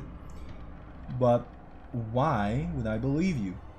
You lied multiple times. You lied in your doc. You were caught red-handed in your doc. Also, the fact that the moment he just starts shitting on people he doesn't like, who reported on his behavior, the moment some kind of oopsie happens is a dead giveaway. He's probably waiting for me to fuck up because he probably wrote a doc about me. I'm not afraid of that, by the way. I literally don't care because I know my fucking self is spotless, and the only stuff that could be used is something I put online myself, and I already have counter arguments at the back of my hand with receipts and everything, and I'm waiting for somebody to try that. I'm waiting. Like, bait is supposed to be believable. So I'm just waiting for my bait to come. But yeah. I like how you speak about Mono Blue Sky twice a month. Something I'm gonna pass. Twitter is something I stay with. Yeah, my also biggest thing. Yeah, especially that. So let's talk about Blue Sky. Actually, you give me a fun topic. Does anybody still use Blue Sky? Remember when the block changes happened? Blue Sky was all around, growing and shit like that. What happened to it now? Is anybody still using it? Because here's the thing. People who fucked off of Blue Sky are fucked off of Twitter for Blue Sky are returning to Twitter.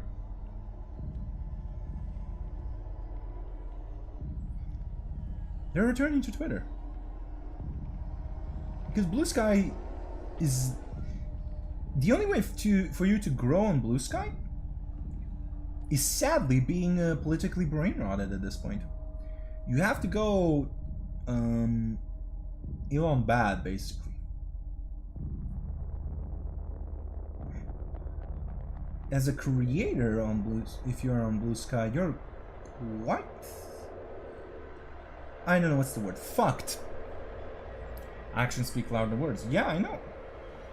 Like, I'm proud to say, like, my actions speak for me. Like, I haven't done anything bad. I've been a dick somewhat, but then again, I only been a dick to people who deserve it. For the rest, I basically keep to myself. Like, I am an open person. Like, I don't have hairs in my tongue, as we call it here in Serbia. I don't have hairs. You ask me, and I'll try, and I will speak my mind. Sometimes I will shut up, because I know myself. And I'm comfortable with myself to know at this point. Therapy is good for that. But yeah, I'm not... But back to the point. I've done in my life enough for the LGBTQ, in real life especially, to the point where I know these... I genuinely have not a lot of respect to Twitter activists. Because a lot of them are fake. They're fake. I'm gonna be straight up. 90% of them fake. They are. They speak for equality, for their rights, but when time comes for them to show up, they chicken out. That's why I also don't call myself an ally, and whenever somebody calls me that, I tell them, please do not. Because that term is now just muddied for me. I dislike it. I'm just a guy who has his morals. I know my morals. I know who I am, what I am. I'm comfortable with myself mostly. I have MDD. I have major depressive disorder, and so I'm not gonna be ever comfortable with myself fully. But I know myself. I know who I am, and I'm not afraid to show who I am. I believe that I am somewhat of a good person. And it took me quite a time for therapy to accept myself. You know?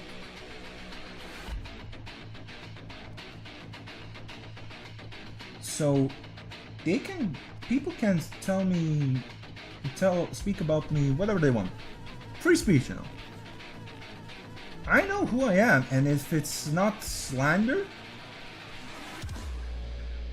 unless I find it funny and I can make a funny comeback, I'm not gonna respond. I don't care. Let people talk about me. However, I still am a human, and I don't like my reputation to be sour. Because I don't want people... Because the two things that I really despise and always fucking pisses me off is either people putting words in my mouth or lying about who I am. And I will always respond to that.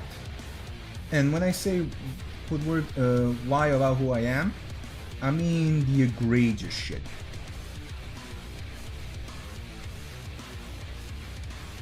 Because I've heard some rumors about me.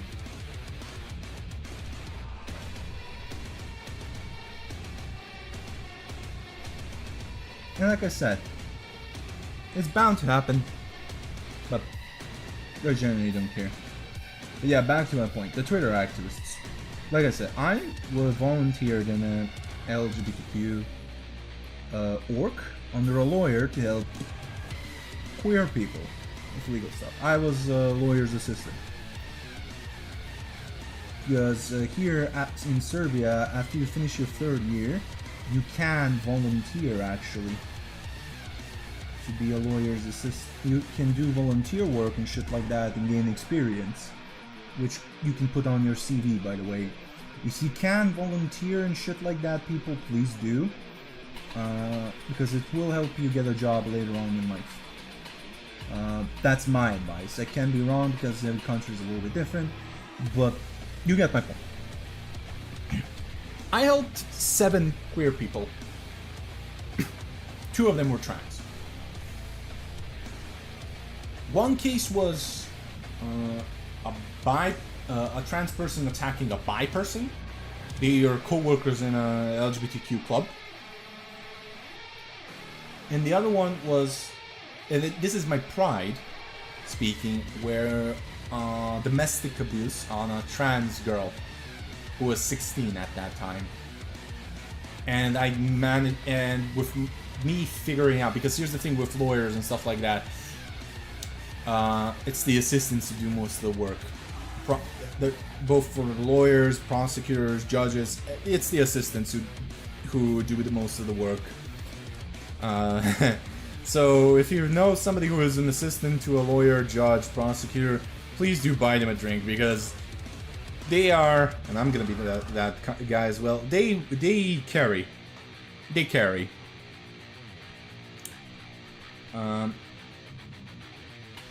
They carry your case and shit like that. And because I found a little loophole in the law, I managed to get her emancipated and out of her abusive household to her grandmother. Yeah, her grandmother was the only one who was accepting of her. She fully transitioned, by the way, top and bottom surgery by now. This was years ago, by the way, years ago. She is actually a law student. And I've met her, actually, I think 2 or 3 years ago. No, 2. It's 2. I now remember. 2. I barely could have fucking how to say it? She fully changed, like completely, like a no person, gleaming, smiling. And she bought me a drink, bought me a burger and a drink to thank me for her help, because she's now living her best life. I personally, because of that, helped more, and I'm Serbian, Eastern Europe. You all probably heard what the fuck people do to queer people there. And it's still bad, even to this day.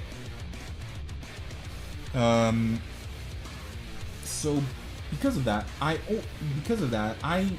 genuinely dislike these Twitter activists, because they never do shit.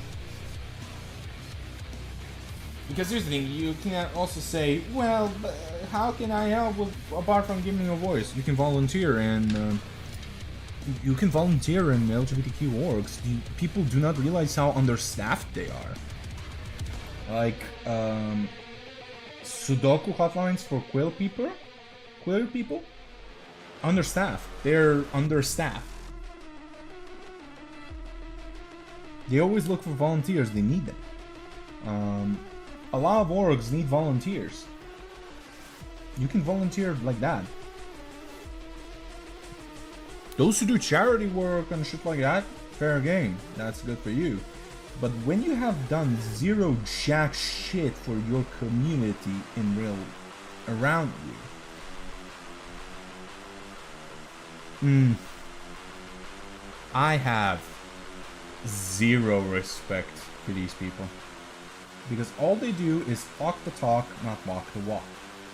I also, during the Hogwarts Legacy, I was one of the rare people who was running a charity stream, charity marathon. And I was growing at that time, but because I was limiting myself to play, I mean, Nukin, I think you remember that. I was playing only games that allow me to play a mage class. And I was playing some games. A couple games were not that popular.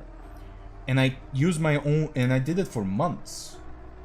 Till June. I started in January, I finished it in June. I debuted on that year in April, and I used my own debut to promote that. It killed my growth, by the way. It just killed it. Completely. But I didn't care. Because I did what I thought was best, and I do not regret it. I would do that shit again. Now that I have a little bit more experience now as a streamer and shit like that, I'm gonna wait for myself to grow so that I can do more charity, because honestly, like, the point of this channel is for me to eventually just do charity streams as much as I can.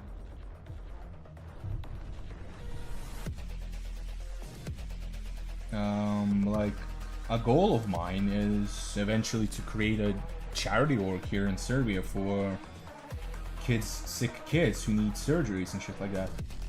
It's one of my goals.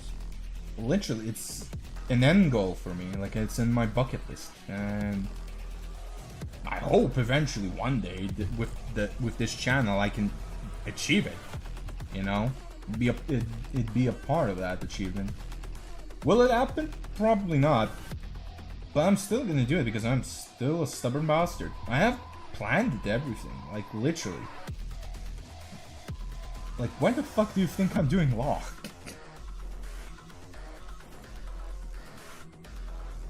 To help people. That's my goal. That's why I wanted to go to med uni, to help people. But then I found out the medicinal industry is full of nepotism and shit like that. And in a country, in a region like the Balkans, nah. And also people would say, oh, just emigrate. Nah, it doesn't work like that, buddy. It doesn't work like that at all. They won't take somebody who's a fresh graduate from medical uni to work there. Why would they, when they can just, you know, nurture their own citizens for that? They want specialists. That's where they want. That's when you can do that. And even then, you still need connections. Because, again, why the fuck, for instance, let's say, you know, let's go with Germany. Why the fuck would a German hospital get you, a Serbian specialist, when they, and pay, for instance, your language education and shit like that, while they can have a native do the same thing, and it's gonna cost them less, and it's mostly in their interest? Because why the fuck? Unless you have some connections who can vouch for you and shit like that, you're not gonna get there, buddy.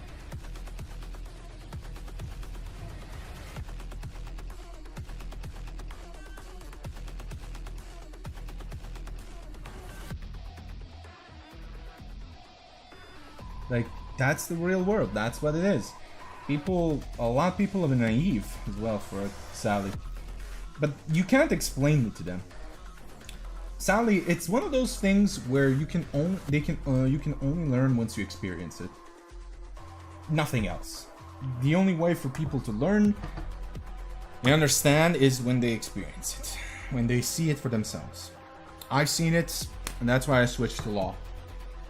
Because I have connections with that via mother, and I can achieve my goals once I graduate a little bit easier.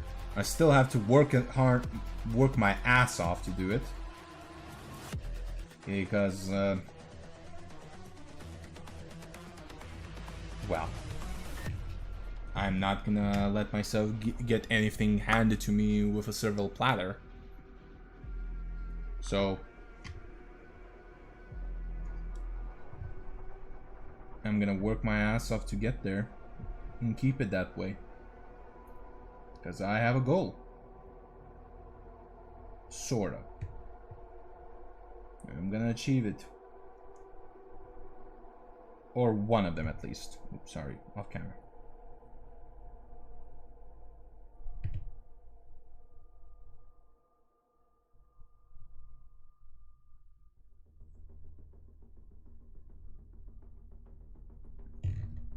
And that's why I just dislike Twitter activists. Because, like I said, they're dogs that only bark but can bite. That's why I'm also not afraid of them. I could call them out all the damn time. I literally could have, but one, it's annoying to do that. Two, what am I gonna gain from that? Like, literally, what am I gonna gain? Because they feed off of that. They feed off the interaction. I'm just giving them more interaction to feed the algorithm and stuff like that. Why would I do that? They also won't learn. They don't care. They know how they are acting. They know. They just don't care. It's literally trying to persuade a dog to not bark.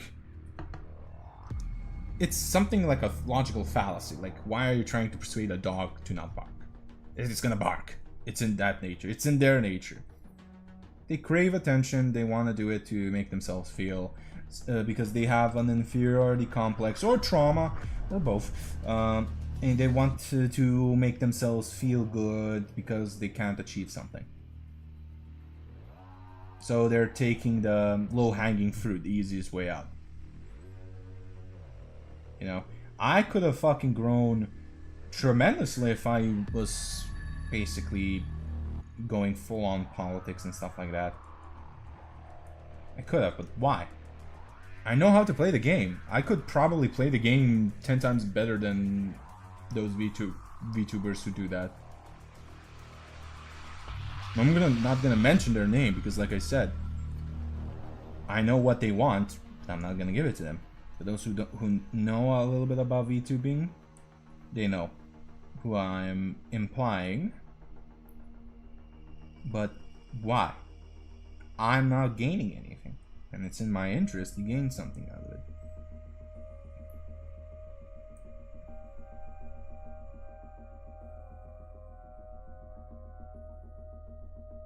Because here's the thing, I don't shy away from saying I have some interest in that. Because why are you, for instance, why do people argue all the damn time? Why? Why does somebody try to persuade someone of their view, for instance, a view of theirs? Why? Why would somebody do that? Because they have interest to turn you. Again, like I said, everything comes back to interest. Nobody does anything through altruism. Altruism is a goal. Don't get me wrong, it's and it should be somewhat of a guideline to somebody to be better and shit like that. But let's be real here. If altruism worked, we wouldn't have wars. We wouldn't have inequality. At the end of the day, human beings are beings of interest. All living beings have an interest. Sustenance, meat, for instance, water, shit like that. Animals have interests as well. It's just they're very open about it. Humans are dangerous because they never show their interest. We know how to hide our intent and interest. That's why we were on the top of the food chain still.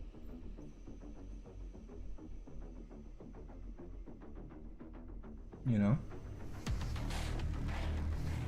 And I'm basically gonna, and I'm speaking from that because I'm gonna dedicate my life interacting with humans. I need to learn the human mind. I have to learn how to analyze people from the moment I see them, basically. Whether it's in my law office as an attorney, whether as a prosecutor when there's a suspect, when if I'm a judge in my courtroom, because here we don't have precedents and the judge has a lot of discretion, a lot of authorities. We don't have a jury as well for those who are Anglo-Saxons or countries that use juries. It's the sole judge or judge jurors, professional judges. No.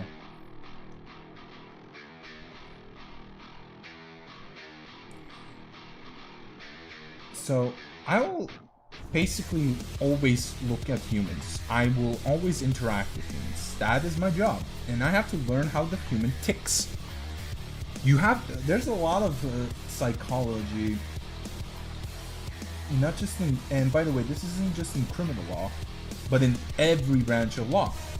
I said, you have to learn how the human mind works. Every human is different, but humans are still the same no matter what. We have interests, and I just have to differentiate. What is your interest? Like, for instance, I'm gonna be in politicians' perspective, since nobody knows what the fuck politicians are. I have to gauge the majority interest that would gain me the most influence, money, and clout as I can. That's the point of politics, is for you to gain interest so that you gain power, so, and for the populace to get what you want. And what the people want is just secondary. First, the politician will gain what their party wants, their goals, then their personal goals, and then you yourself, the human, the voter, last. It's always that. It's always gonna be that. People should learn what they mean. If it was like that, it wasn't like that, America would not vote for Trump 2 times in a row. Americans would not lose, how do they say, trust in the Democrats.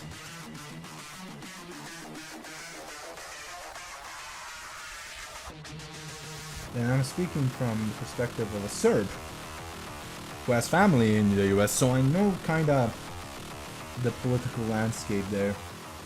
Kinda. I'm not 100% sure of my knowledge, and I always try my best to not fully claim that I know. But I've seen a lot, and Americans are kind of stupid. Yeah. I've been weird from day one. Yeah. I mean, here's the thing. He's charismatic. He knows what the people want.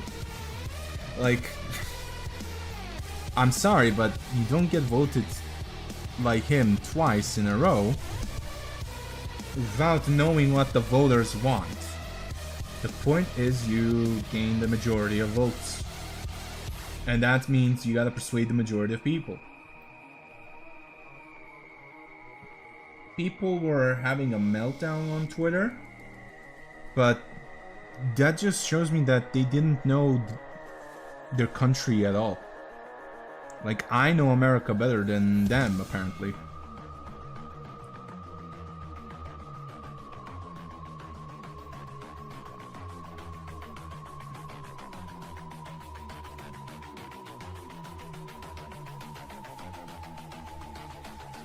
Like, if you want to learn what's happening in a certain country and stuff like that, don't use Twitter.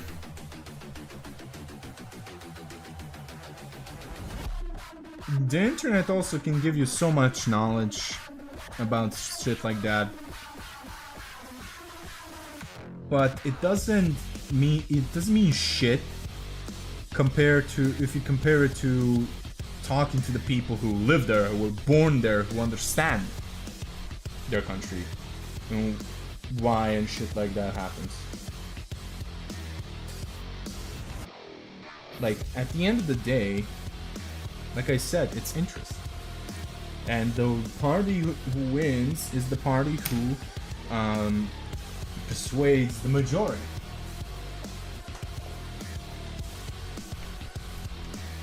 The majority votes. The majority wins.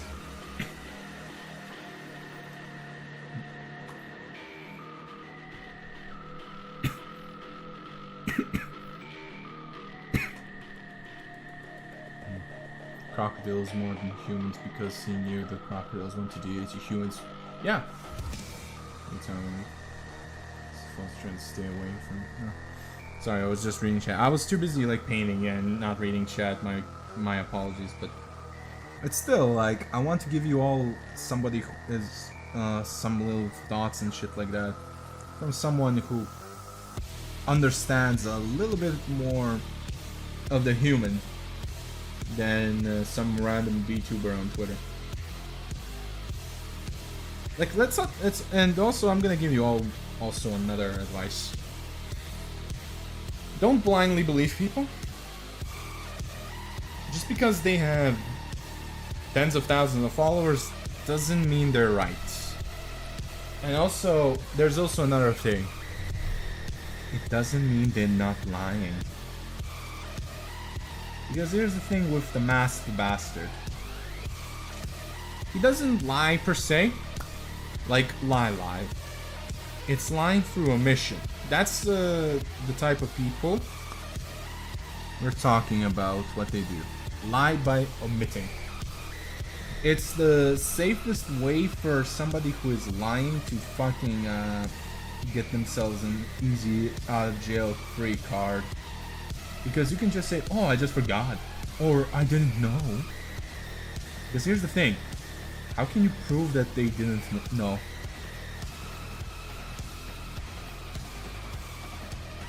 Like, that's how the masked guy got away with it. Because it was just omitting. But his behavior never changed and objectively became worse and worse. Because of that, people were starting to see some patterns. Because humans are creatures of patterns, you see. No matter what, you are... It's human nature to follow a specific pattern. Speaking, for instance. How you speak is a pattern. Like, I learned that the mentioned person made an alt, and I'm fairly sure it's him, because the writing style. A lot of people who use fake accounts to do some shit are stupid. Because they think just because it's a different alt, because it's a different profile, nobody would guess it's them. But it isn't. You see, people have, even on texting, have specific writing patterns. Word formatting. Specific sentences. Behavior. People who are chronically online always show their behavior patterns online. And it's extremely fucking obvious it's them.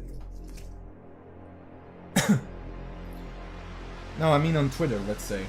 I'm using Twitter as an example. But yeah. It's extremely obvious it's them. Unless somebody really cracked down on how they write, speak, and shit like that. But it's them. Because, you know, it's very obvious that a very new profile all of a sudden is shilling an account that they obviously, if they're new, they wouldn't find. Specifically very quick. Like, just pops out of nowhere, hours, a little bit later. Suspiciously with a certain profile.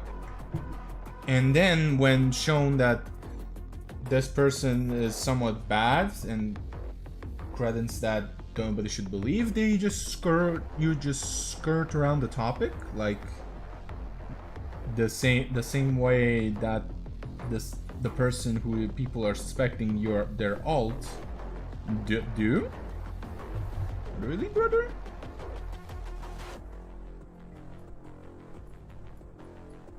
Like, people are quite stupid to not know that specifically if they're chronically online, that their patterns are everywhere, and all it takes is somebody fucking to connect the dots. It really is just,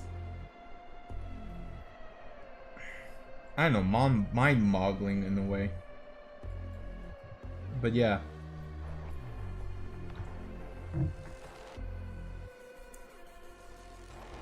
Like, using alts is stupid in a way. Like, I don't mind alts in practice. Like, how do I say this?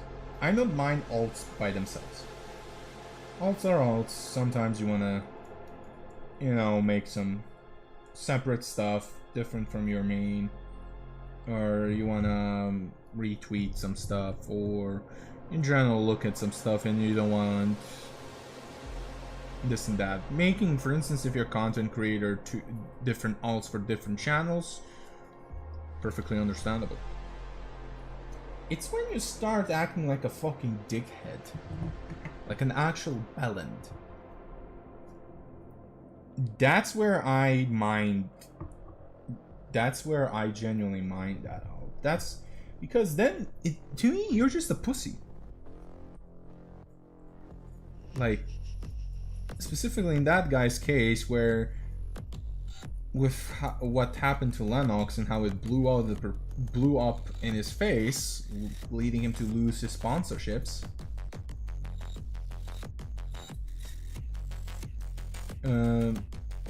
Why would people believe him?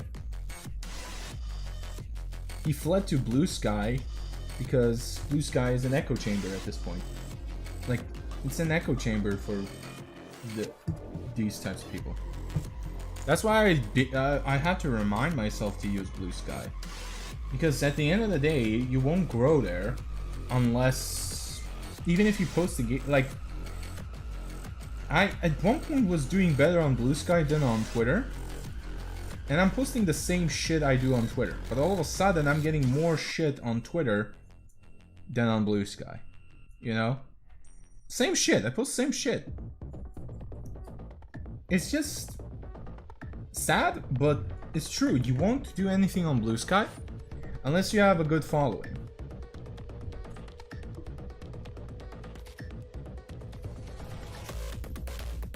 Like, unless you already have a following, you won't do shit on Blue Sky.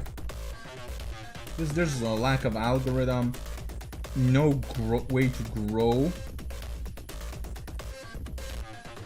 And the only way for you to grow is to shill your Twitter through your Twitter, Blue Sky, and people usually stick to their preferred site. You know? Just stick to it. Why would they migrate there?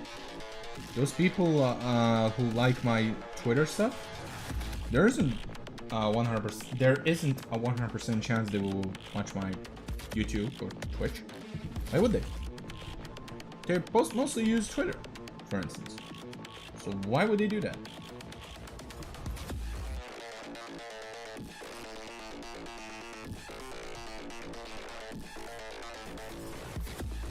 Same as on YouTube and Twitch. Why would somebody go from Twitch to YouTube?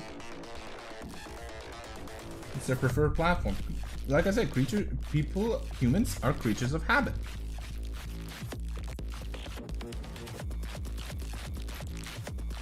But back to the point.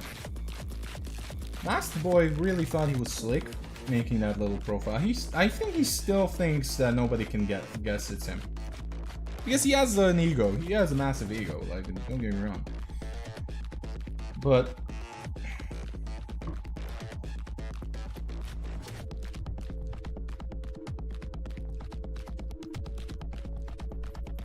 and I'm also using Null Oil instead of the Ruchi Violet.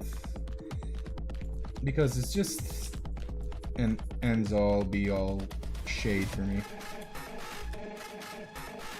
Because I have like metallics here, gold here. Shading it purple is just stupid. It's just not efficient, in my opinion. That's why I am using no.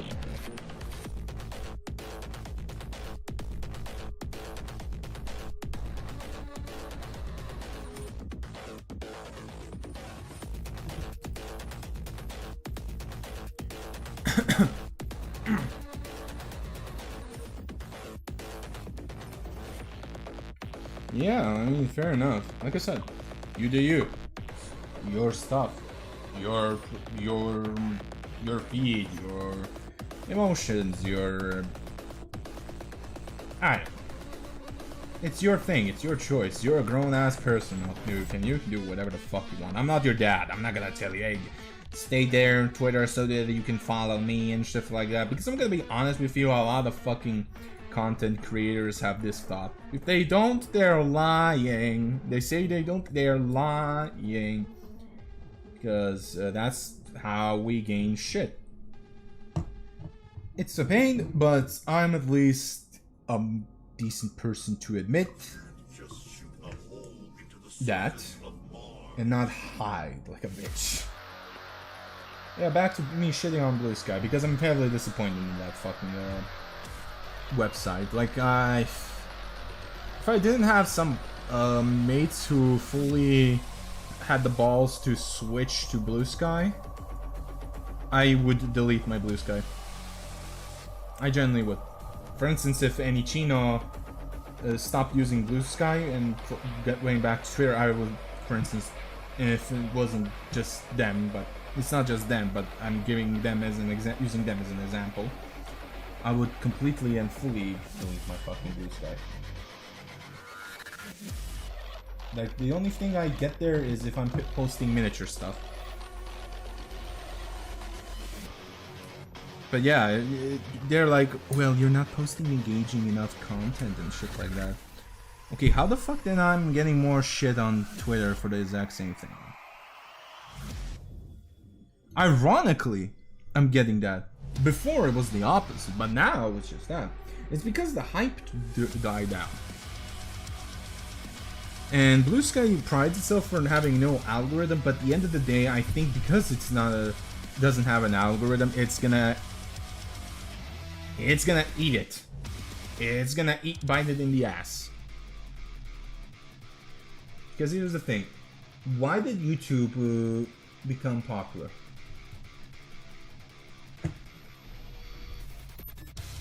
Because people made content there. Why is Twitch popular? Because it made content there. Why did Twitter explode? I mean, apart from politics and stuff like that. Because people made content there. And how, and why did it, and what is the incentive? Growth. And an algorithm provides opportunity of growth. Now, is it good? No. But a broken damaged hammer is still better to hammer a nail in than having no hammer at all. You understand me? Blue Sky is like you have a iron nail to hammer on the wall, but you don't have a hammer. And hammering the nail on the wall is getting growth for your channels. Twitter is where the hammer exists. It's just very, very worn out and somewhat a little bit broken. The handle's kind of broken, but the head still works. So, yeah, it's shit. But the reason why Twitter became a toxic hellhole was its users made that culture. And the same users are doing the same shit on Blue Sky, even now. It's just Blue Sky became an echo chamber where nobody's calling them out on it.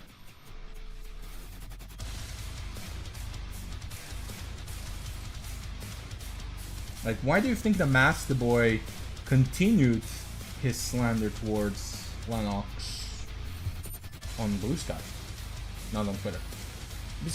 Because one, less people use it. Two, it has no algorithm, so it won't blow up. And three, he basically created a whole ass echo chamber there, where people would just blindly believe him.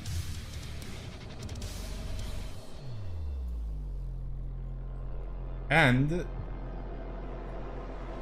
that's the point of Blue Sky at this point. Echo chambers. Echo chambers. Like, you can post one of the most funniest shits out there, and you won't get a single fucking like or view. You won't, unless you have some sort of fucking clout. But for small creators like me and shit like that, why would I post on this guy? Why?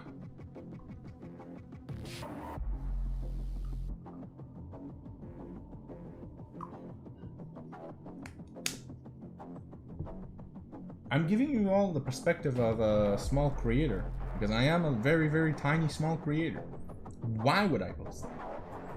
I only have that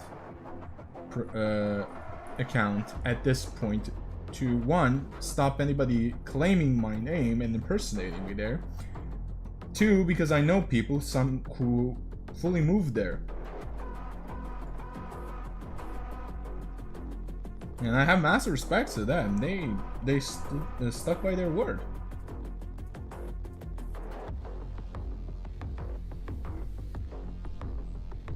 There we go. This is almost fully shaded.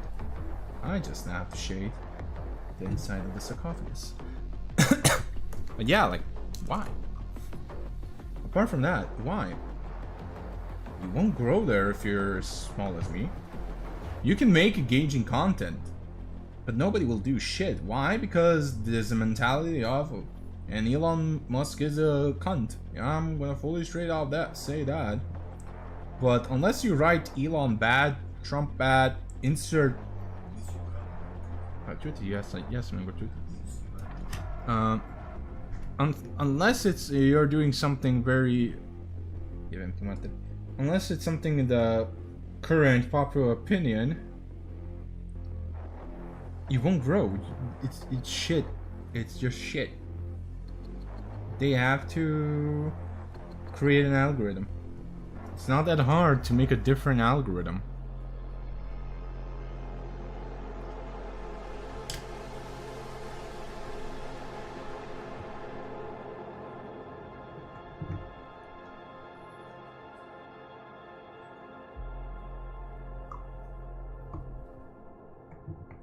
Okay, we'll see. Blue Sky is still kind of fresh, so we will see.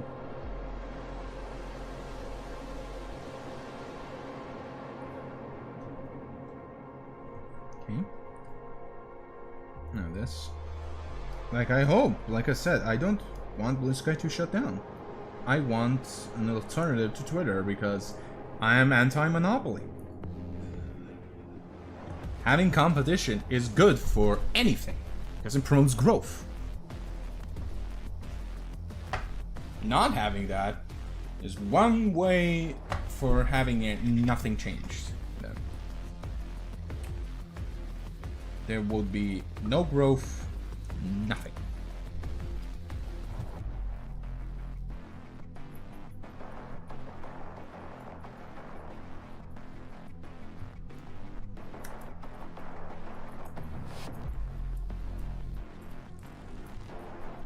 Sorry about that rant a little bit, but I had to get that out of my system. Been shitty. I had a shitty day yesterday. But yeah, I'm also giving everybody a little bit of an example, because my opinion is not the only one. You'll be surprised how many people share my opinion as well.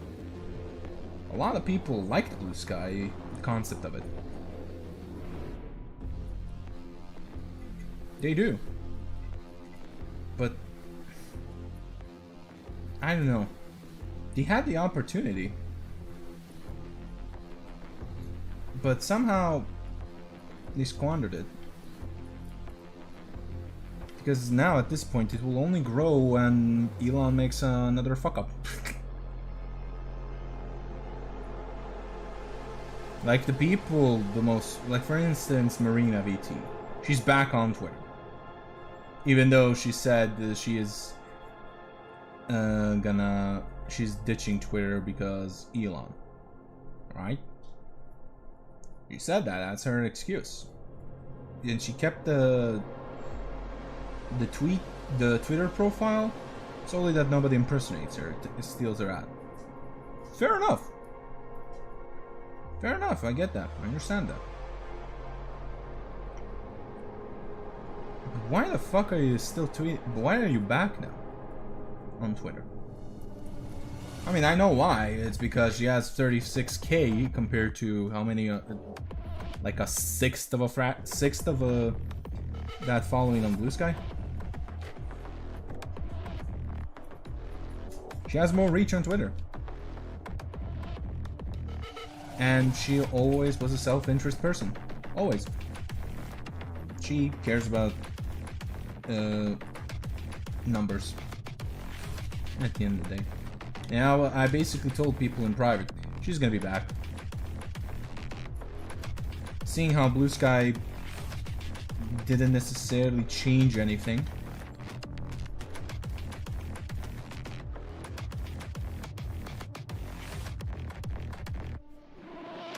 Fucks up again. He do like, yeah, I know, but still, what then? Do creators on Blue Sky will only now grow because Elon fucked up, because people are going there? There's now another Elon bad, so they have to post Elon bad instead of promoting their own content and making their own stuff? Because content creators are somewhat people who have some kind of artistic sense. As somebody who, I don't want my fucking profile there to be just about me being saying insert this person bad or insert this bad, or stumbling myself low to, you know, sell my ass to some political stuff that I don't know about or shit like that. Like, why? Why would I do that? That's the only way for you to grow on Blue Sky. It's an echo chamber of radicals. I don't want that. Nobody likes radicals.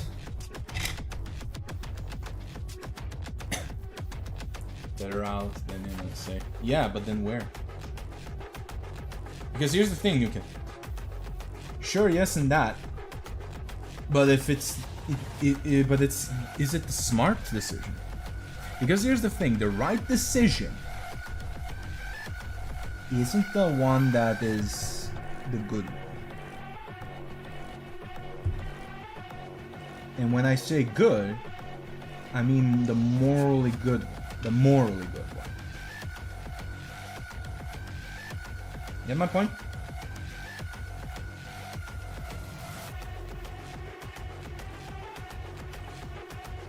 For instance, let's say you're in a cycling team and you started cycling with, and you started a team that you grew up with, your friends, your close friends. But then your mother gets cancer. And you have to pay for those bills, and you're not from a well-off family. You have to pay for that, all of it, and it's expensive. And all of a sudden, you get an offer. Only if you ditch your friends. And they will pay you a good sum of money if you ditch your team. And with that money, you could save your mom. And let's say it's your only choice. Because, for instance, you have graduated from college. You have a high school degree. Only.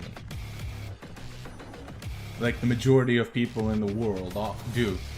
Because being a university student is a privilege. finishing university is the privilege.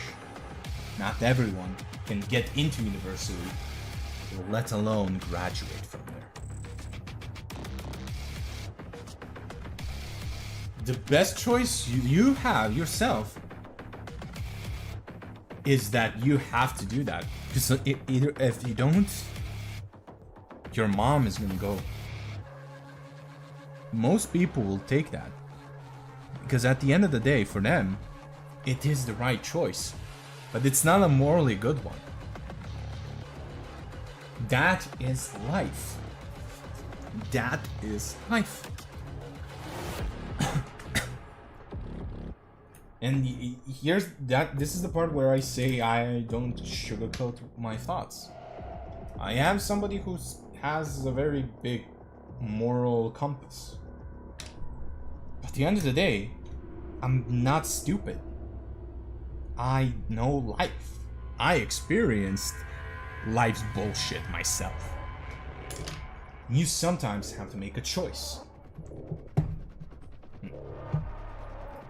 And sometimes that choice, the right choice, hurts like a bitch.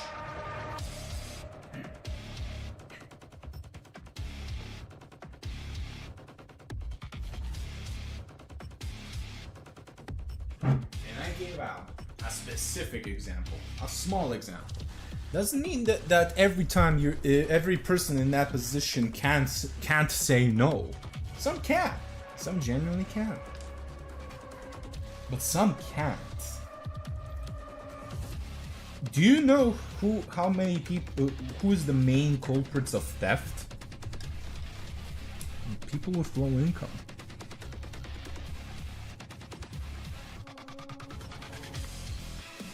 And when I say low income, I mean really low income. Here it pulled up, so I'm gonna clean up a little bit. Don't worry.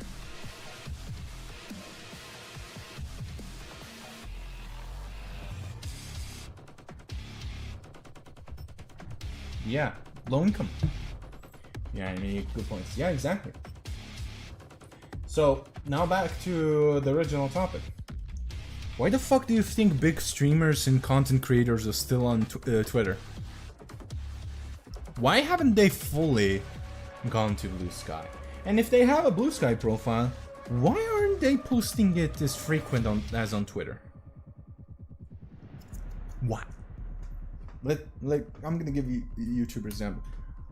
Zentrea and Melody have profiles on Blue Sky. I follow it. They don't post regularly there.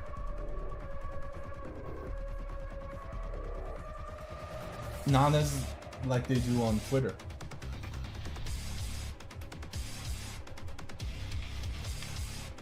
Why? I mean, I know, you all know the answer. Some people just do not want to fucking say it. Because Blue Sky is still not optimized. It's still not as it's what people thought it would. And worst of all, it's forgettable. People often forget that they have a Blue Sky account. I have to remind myself that it exists. Why would and why do people, specifically creators, forget? It's because there's no incentive. If they were growing, if it had a functional algorithm, you know, they wouldn't forget. Actually, smalls be damned, folks. So, here's the thing. Also, Nukin. Twitter is like a firearm. By itself, it's not evil. It's how you use it.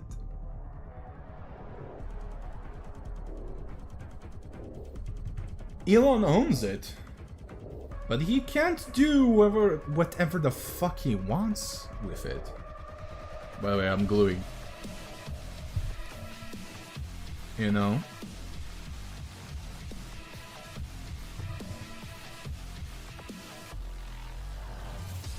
It seems like he is doing whatever the fuck he wants. But he isn't actually.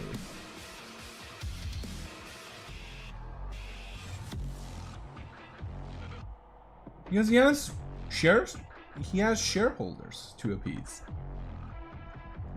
Twitter is a publicly traded company. And he is the owner because he has the majority shares. There are rules about shares. If I know America, and I know it somewhat, they are very, very anal about stock laws. Very anal about it. So he cannot do whatever the fuck he wants. Because if he does whatever the fuck he wants, the company is gonna be in shit. And if the company is going to shit, he's not making money. Which means that shareholders are not making money. And shareholders can oust you. Remember, Apple, Steve Jobs was ousted from by his own shareholders in the company he founded, because because the shareholders did not like him.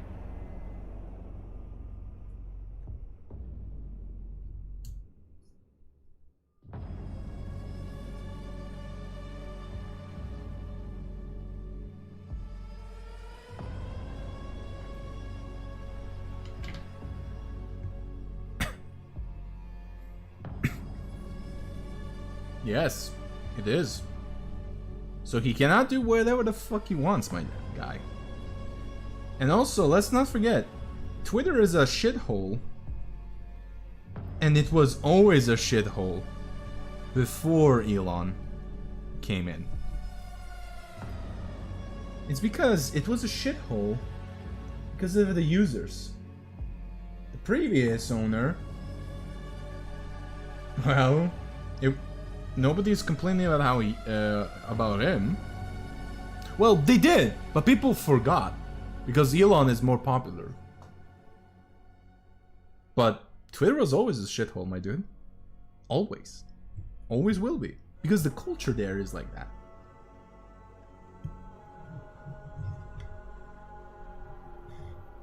And there we go, we finished the Brutalis. Lol.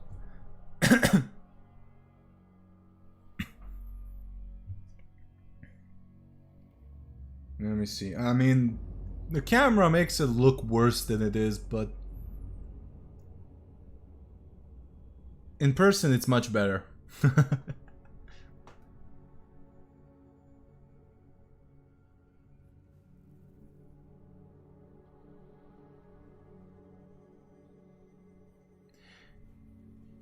Exactly, like, to me, it definitely did some bad shit, but honestly, I've been on Twitter before Musk and after Musk. The algorithm is kinda better. Just a smidge bit. Just a smidge. Not too much. But it was always a shithole. Always. It never changed from being a shithole. And a lot of those people who made it into a shithole are on Blue Sky.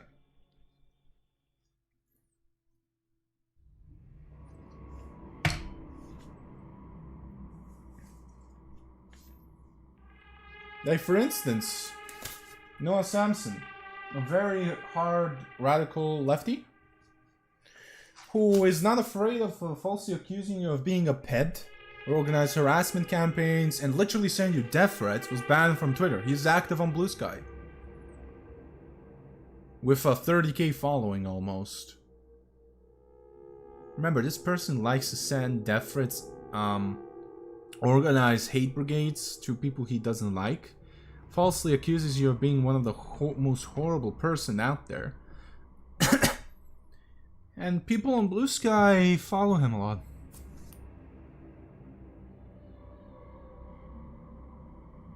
And he says some fucking outrageous shit there. I've seen. It's the same shit that got him banned on Twitter, by the way. he literally calls he does a call of violence on Blue Sky. Just lesser evil. I know, but my thing is, the same culture is there. Same culture. It just leans a little bit left. Same culture though. I still use Blue Sky. I hope it succeeds. But as a creator, I'm just not incentivized to use it as much. Because as a creator, yeah. Problem is though, people only choose a lesser evil if it still benefits them.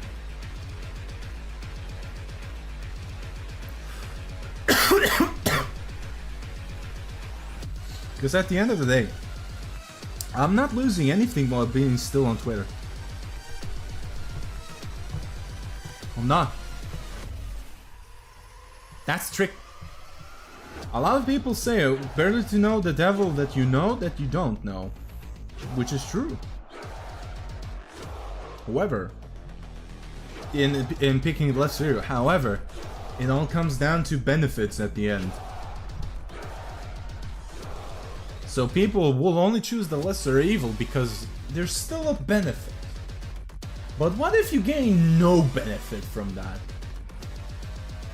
Is everyone gonna choose the lesser evil?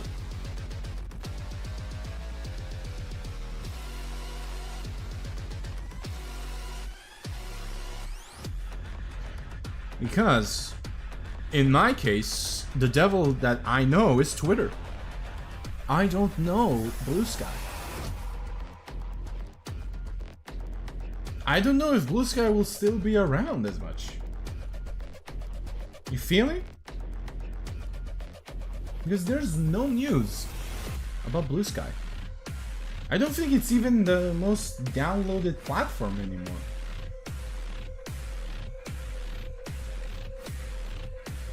If there's nothing to gain, most people don't choose the lesser evil if there's more to earn with the bigger evil. Exactly. That's human nature. Now, there's always a hard line, by the way. I have a very, very hard line. But at the end of the day, if it doesn't completely fucking mess up the morals and doesn't tick me off, why would I delete my Twitter profile?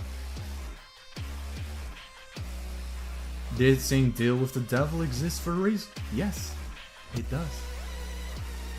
Because and like I said, better to deal with the devil you know that you don't. I know how much I'm gonna get fucked by Twitter. I don't know how much I'm gonna get fucked by Blue Sky. And worst of all, I'm getting more fucked by Blue Sky than Twitter.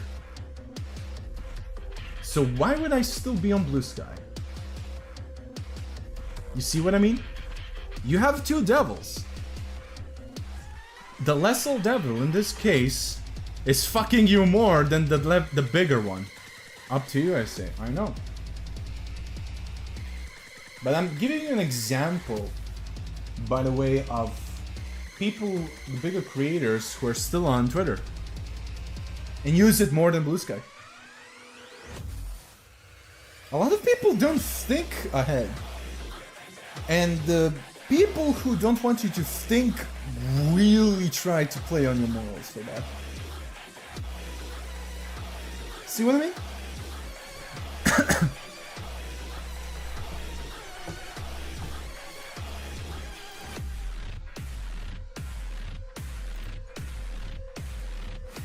Like, I am being harsh. Some would say I'm being a little bit edgy, or should I?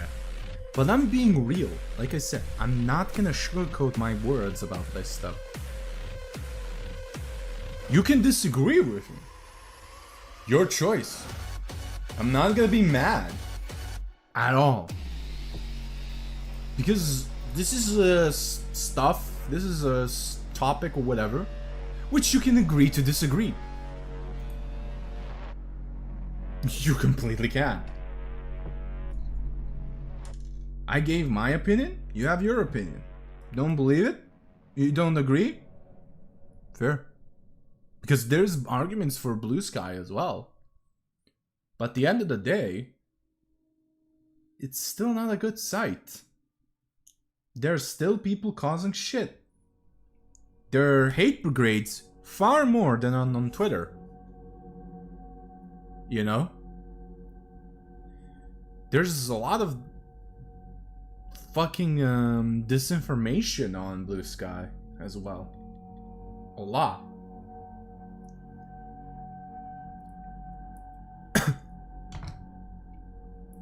There's some horrendous people, like the Masked Boy, used the fact that Blue Sky is not that used very much to further the harassment towards Lennox. He organized the little reporting to the UK government on Blue Sky, not on Twitter. And he would gotten away with it if people weren't keeping an eye on him. That's the biggest thing. And that's why and after that little situation, I like Blue Sky even less. A discussion where there is no hard right or wrong, but at the end of the day, you do you. As long as I'm allowed my opinion, I have no problem with yours. Yeah, exactly. Like, this is a healthy discussion, which a lot of people, VTubers, do not know how to do. It's like they live in a wholly separate fucking universe, and the only law is their word, and you have to believe them. That's content creators as well. Like, I can name a slew of people, like the Masked Boy, which I refuse to name, by the way, but you know who he is. Marina, Nyara, let's say. Far right, the content creators as well. Like, I don't know. I don't know. I know in real life, but I don't know. Yeah, like Ben Shapiro or shit like that. They're kind of completely devoid from reality, in my opinion. Because they're deliberately painting a different picture by omitting some stuff, or doing some stuff that is not healthy. Like Nyara, for an example. I said it before, and I'm not afraid to say it again. She very much based her political opinion on her trauma about a very sensitive topic. That's completely unhealthy. Not to change the fact she is also deliberately looking for fights to become a martyr. That's unhealthy. I'm not gonna follow or agree with a person that's like that. Because I've seen what happens when somebody makes a very important opinion on a topic, a sensitive topic, based on trauma. It never goes well. It doesn't go well with the speaker nor the follower. It always ends bad. And it's a bad crash out. And I don't mean crash out like the modern phrase what it is. I mean it turns really bad really quick. I hate saying that. I genuinely do. But I've seen it way too much. I've seen it way too much. It's a pattern. And like I said, humans are creatures of patterns.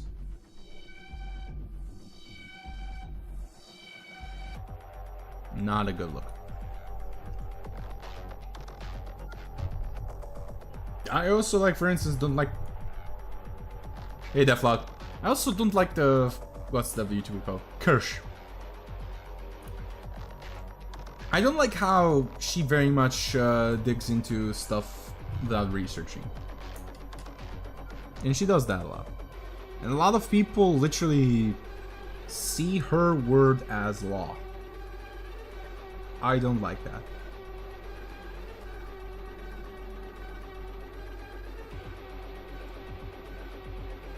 And I'm only basing my opinion of her what I saw personally, not what people are writing on Twitter or shit like that.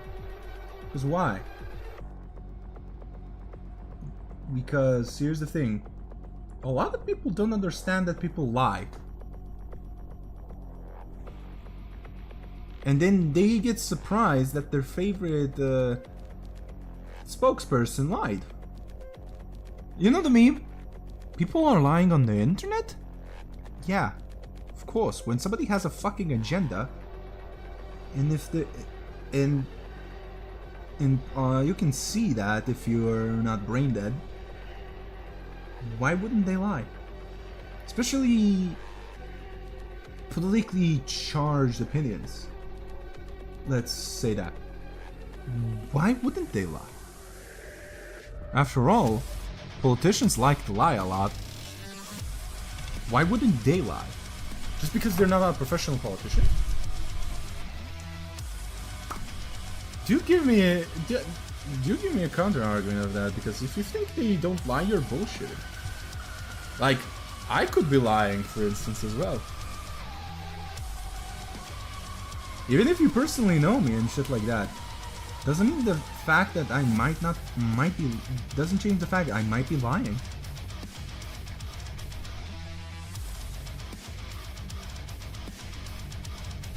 Now, I'm giving you a little bit of a catch-22, by the way. It's like the famous riddle. It's the famous phrase like, everything I'm about to say is a lie, and this is the truth. It's a paradox. But it's a very good paradox. I mean, you can never trust what you read on the internet. Yeah. Yeah, American. But yeah. So when you're looking at people who are talking about very specific topics, politically charged stuff, my biggest advice for you all, for somebody who has some actual political experience, unlike most VTubers, who's trained for this, diplomacy and politics major in law, and has literal political experience.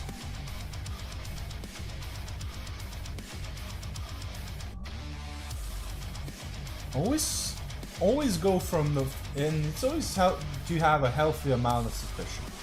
Always question this. Why are they talking about this? Just why? Why? Because if you look hard enough, you can see when somebody's being genuine, when they're only doing it out of their self-interest. Like, for instance, like I said, Nyara. Every time she does this, she posts how her following and views grew. Huh. Weird, right? If you're speaking for a cause about people, why are you talking about your growth, following? Huh? Food for thought. Also, why do you also mention specific people who are morally questionable on the internet? And use the same tactics as them? For instance, Rev Says Desu, and people making videos about Rev Says Desu. Like Nyara, for instance, who did, but also many more. Watch their videos when they talk about this. And listen carefully, and you will see a parallel between them. It's just one is on the right side, one is the left side. But you'll see the same shit. if you look hard enough. You know? Welcome to Politics 101, motherfuckers. I'm giving you a little bit of a university course.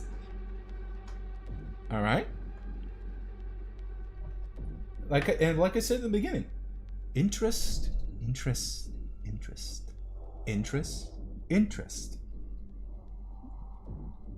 Everybody who makes this type of post content, whatever, they're 9 times out of 10 doing it for themselves. No, my PP. You polish. Sorry, just had to for the memes. I know. You're teaching me something. Guess it's time to me to fuck off then. I mean, I'm doing this for your own good because we live in a time where people are getting very, very easily persuaded about shit. And you're gonna look at the miniature that I made real quick while I'm doing that. Radicalization is a hot topic right now. But in my opinion, an extremely important topic. Because you don't want to fall down on a pipeline where you could get yourself hurt, your loved ones hurt, put yourself in jail, whatever the fuck. This is that time now. Alright? I've seen some stuff. Especially since with the protests here in Serbia. I've seen my fellow student protesters falling down that little pipeline to the point where I've seen some shit. I'm still in solidarity with my students who haven't changed at all. But I've seen it in real life what radicalization does. Alright? With my own eyes. The whole point of this little talk right here is for me to teach you and educate you, that's how people on the internet say, to not fall in that little line. Question everything. Even people who are on your side. Always question. Always have a healthy amount of suspicion. Yeah, I'm gonna rate now, so don't worry about that. But I'm just doing some little touch-ups here and there, in areas that I missed, sadly. But yeah, and this is why I'm telling you all. And here's the thing, people will accuse you of being a fence sitter because of that. Because, here's the thing, you having healthy amount of suspicion is bad for them. It is. Because they cannot persuade you for the cause. And not just that. They won't benefit from you. That's the biggest thing. Yeah, stick around. I just now fixed some bullshit. But yeah, they're not benefiting from you. Because again, politics is interest. Self-interest first.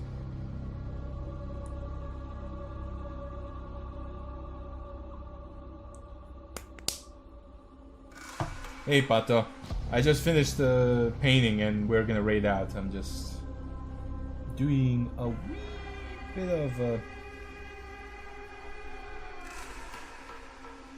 of fixing.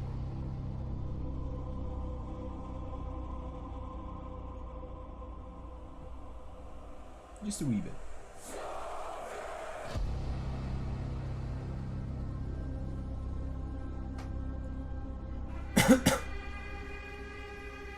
You know? Because here's the thing.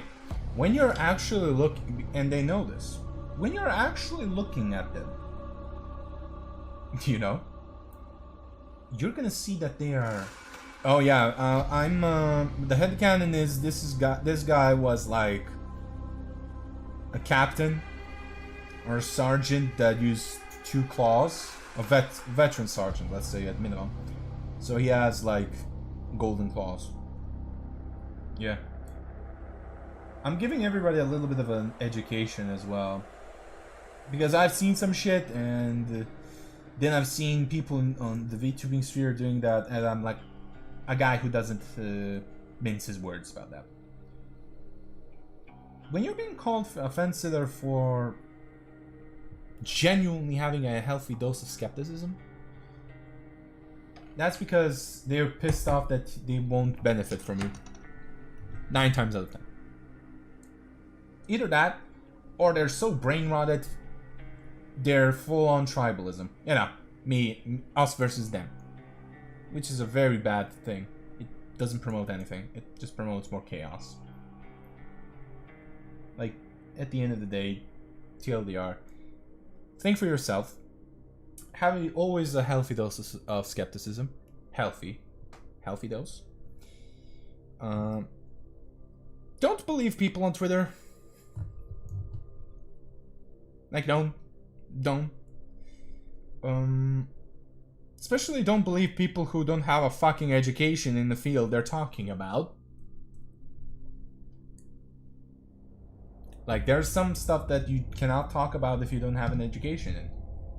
Medicine, law, engineering, for instance. You cannot talk about. In my opinion, you cannot talk about that. Like, I went to med uni, but I haven't graduated from there. Therefore, I cannot talk about medicine and medical stuff. I can't speak about what, I don't know, fucking vaccines do, or what HRT does. I can't, because it's not my field. And even though I am a law student, I'm still from Serbia. I'm not from the US, so I don't talk about US laws or UK laws or whatever the fuck countries they. I know some stuff. I don't know fully. But I know how law works and politics work, because politics is everywhere the same, basically.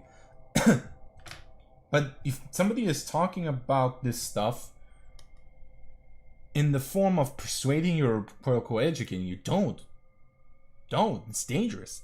Why are you talking about very sensitive topics, like for instance BPD, or schizophrenia, or HRT, or vaccines? Why are you talking about them if you're not from there? Don't. You stupid bellend. Don't talk about laws, this and that, if you're not a lawyer. Don't talk to me about how to fucking build a bridge. You're not an engineer.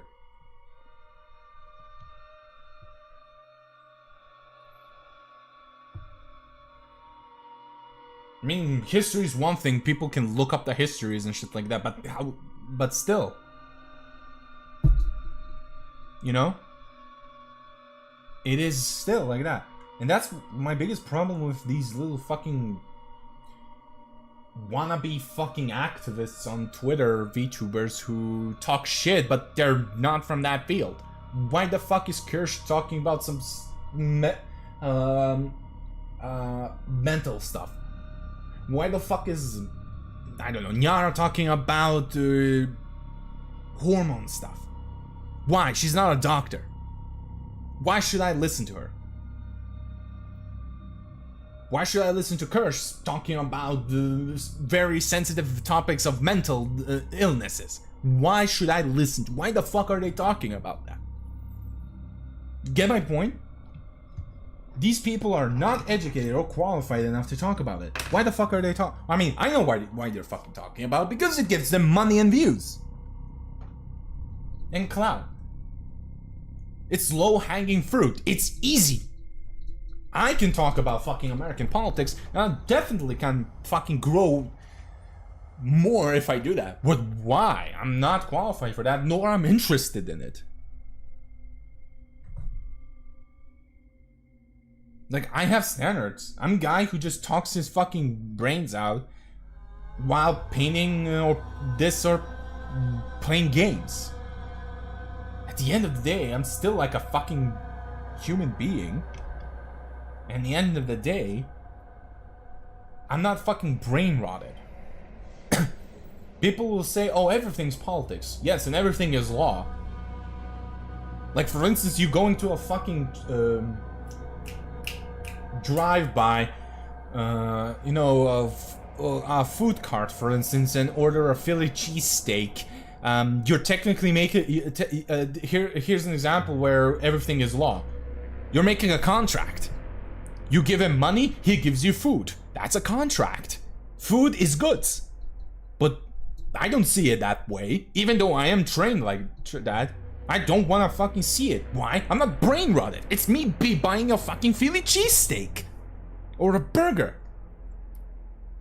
I don't give a shit about fucking what the political political mechanics of capitalism does for me buying a fucking cheeseburger to a fucking food delivery cart. Those people who only talk about this like that, the topic of buying a burger or Philly cheesesteak like this, are people who never fucking go outside.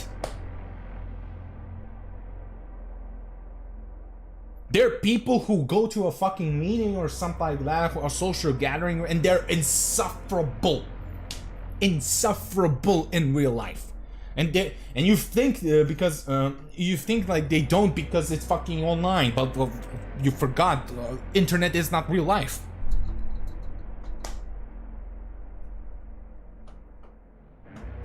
And by the way, people only follow the content they like.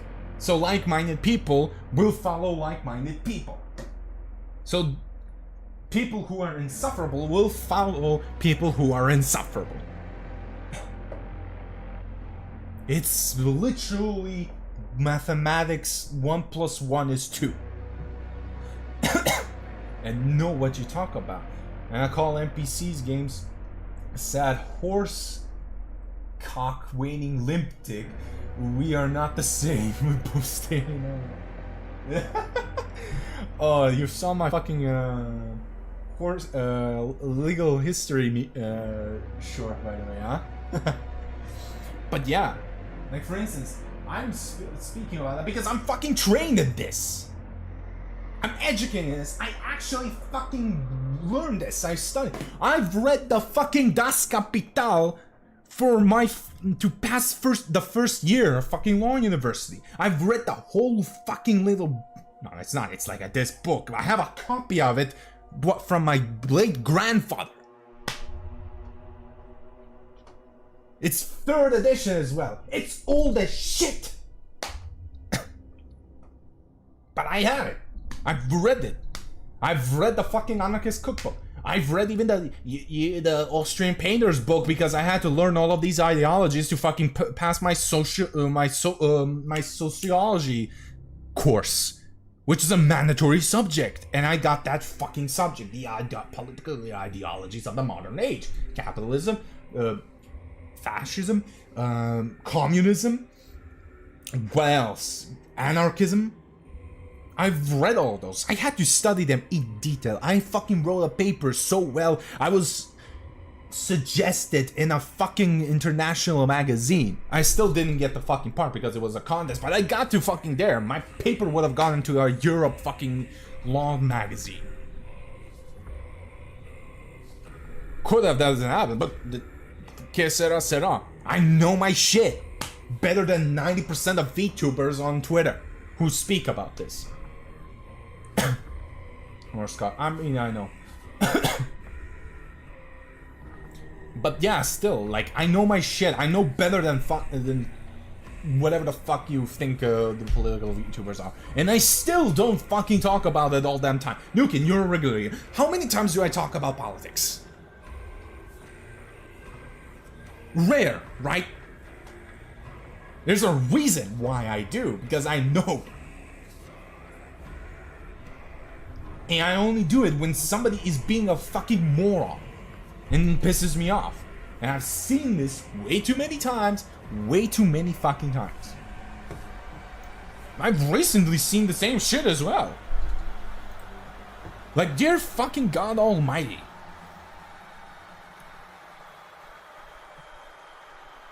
Like, these are the same... I don't know how the fuck... When the Orange Man fucking became president, they became worse. All of a sudden, me saying, oh, I'm Orthodox Christian, I fast every Friday, they're gonna call me a right-wing extremist. Because they got triggered by saying Christian, even though I'm Orthodox Christian from Serbia. It's not the same as in America. You rarely talk about it. You do talk about it, but I would struggle to guess your views. And I mean, it's simple. I believe in equality for all, but I'm not stupid. I'm center-left, as people would say. There we go. But that's it. And I speak about it because, one, I'm educated in it. Second of all, I have some experience in real life. And third the most fucking all, I fucking experienced some of the shit. I'm down to earth. As much as I can, honestly, because honestly I can't say I'm fully unbiased. But for instance, for American politics, stuff like that, I don't give a shit. Why? I'm not American. I'm not. I couldn't give a less of a two shits about the political field in America. There's a passionate obsession with necros. I mean, yeah, fair enough. Like I'm said, and I don't talk about much. Only when I feel I'm forced to. Like for instance, like I said. Or maybe the Doom music is influencing what I'm saying, but you get my point. People are fucking idiots. Absolute fucking idiots. Absolutely fucking idiots.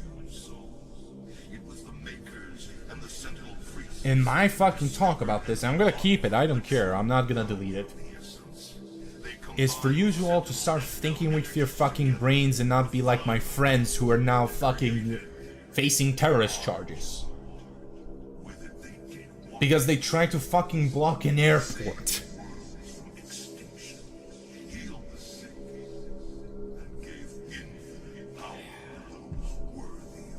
Specifically, they fucking blocked, you know, the guys on calls, so telling planes when to land and where not and where to land?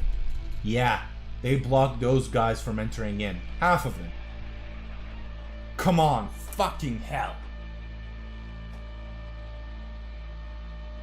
There's a 50% chance of bigger likelihood of a plane crash.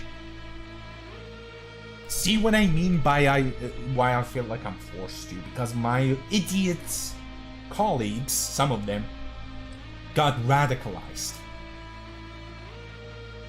And I was protesting with them in January. Like, I'm heavily disappointed in some of them now.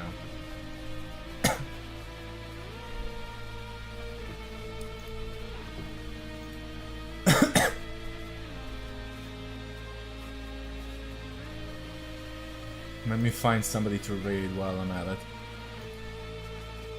That's just begging you know. Yes! Yes! That's why I'm tired of being a little bit quiet.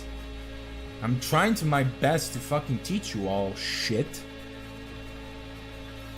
I hope some people learned. I hope. Doesn't mean people will. Sadly. But the best I can do.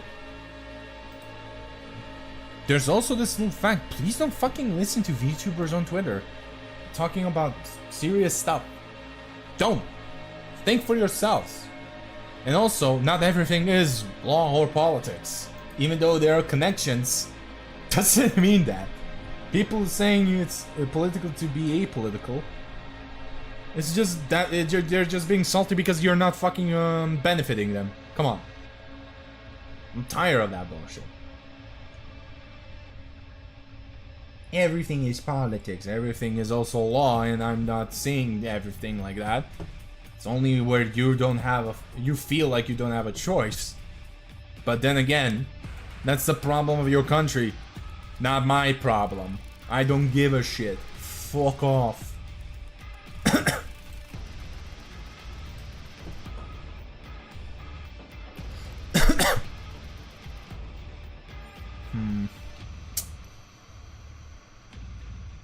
Who do I raid? Let's see who is somebody. Let's see a VTuber who is also in this soul.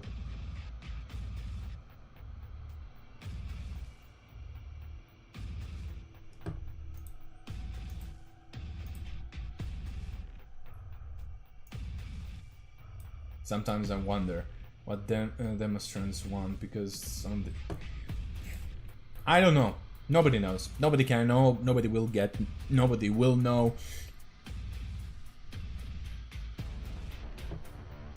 And you can't be too sure anymore.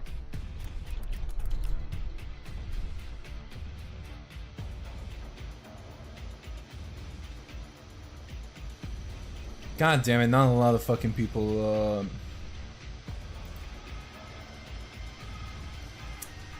right. Let's see. Okay, I'm gonna send you all to an old friend of the channel. I haven't raided them in such a long time. They're raising funds for a British Heart Foundation, so it's gonna be fun. I'm gonna send you all to my friend Bean da Goblin. Yeah.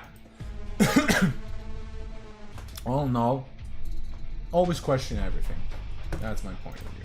And I also gave you a little bit of an example of how Blue Sky kinda suck balls right now. It's not pleased. First week of watching. As a comedy, you just promise I'm watching it because they got farther and farther to the extreme. Yeah. Same, yeah. I've seen a lot of that shit as well. Yeah. Oh shit, that's a lot of people. Holy shit. Thank you all for listening to my fucking unhinged rants. I'm gonna finish the video on YouTube. Let's see. There we go.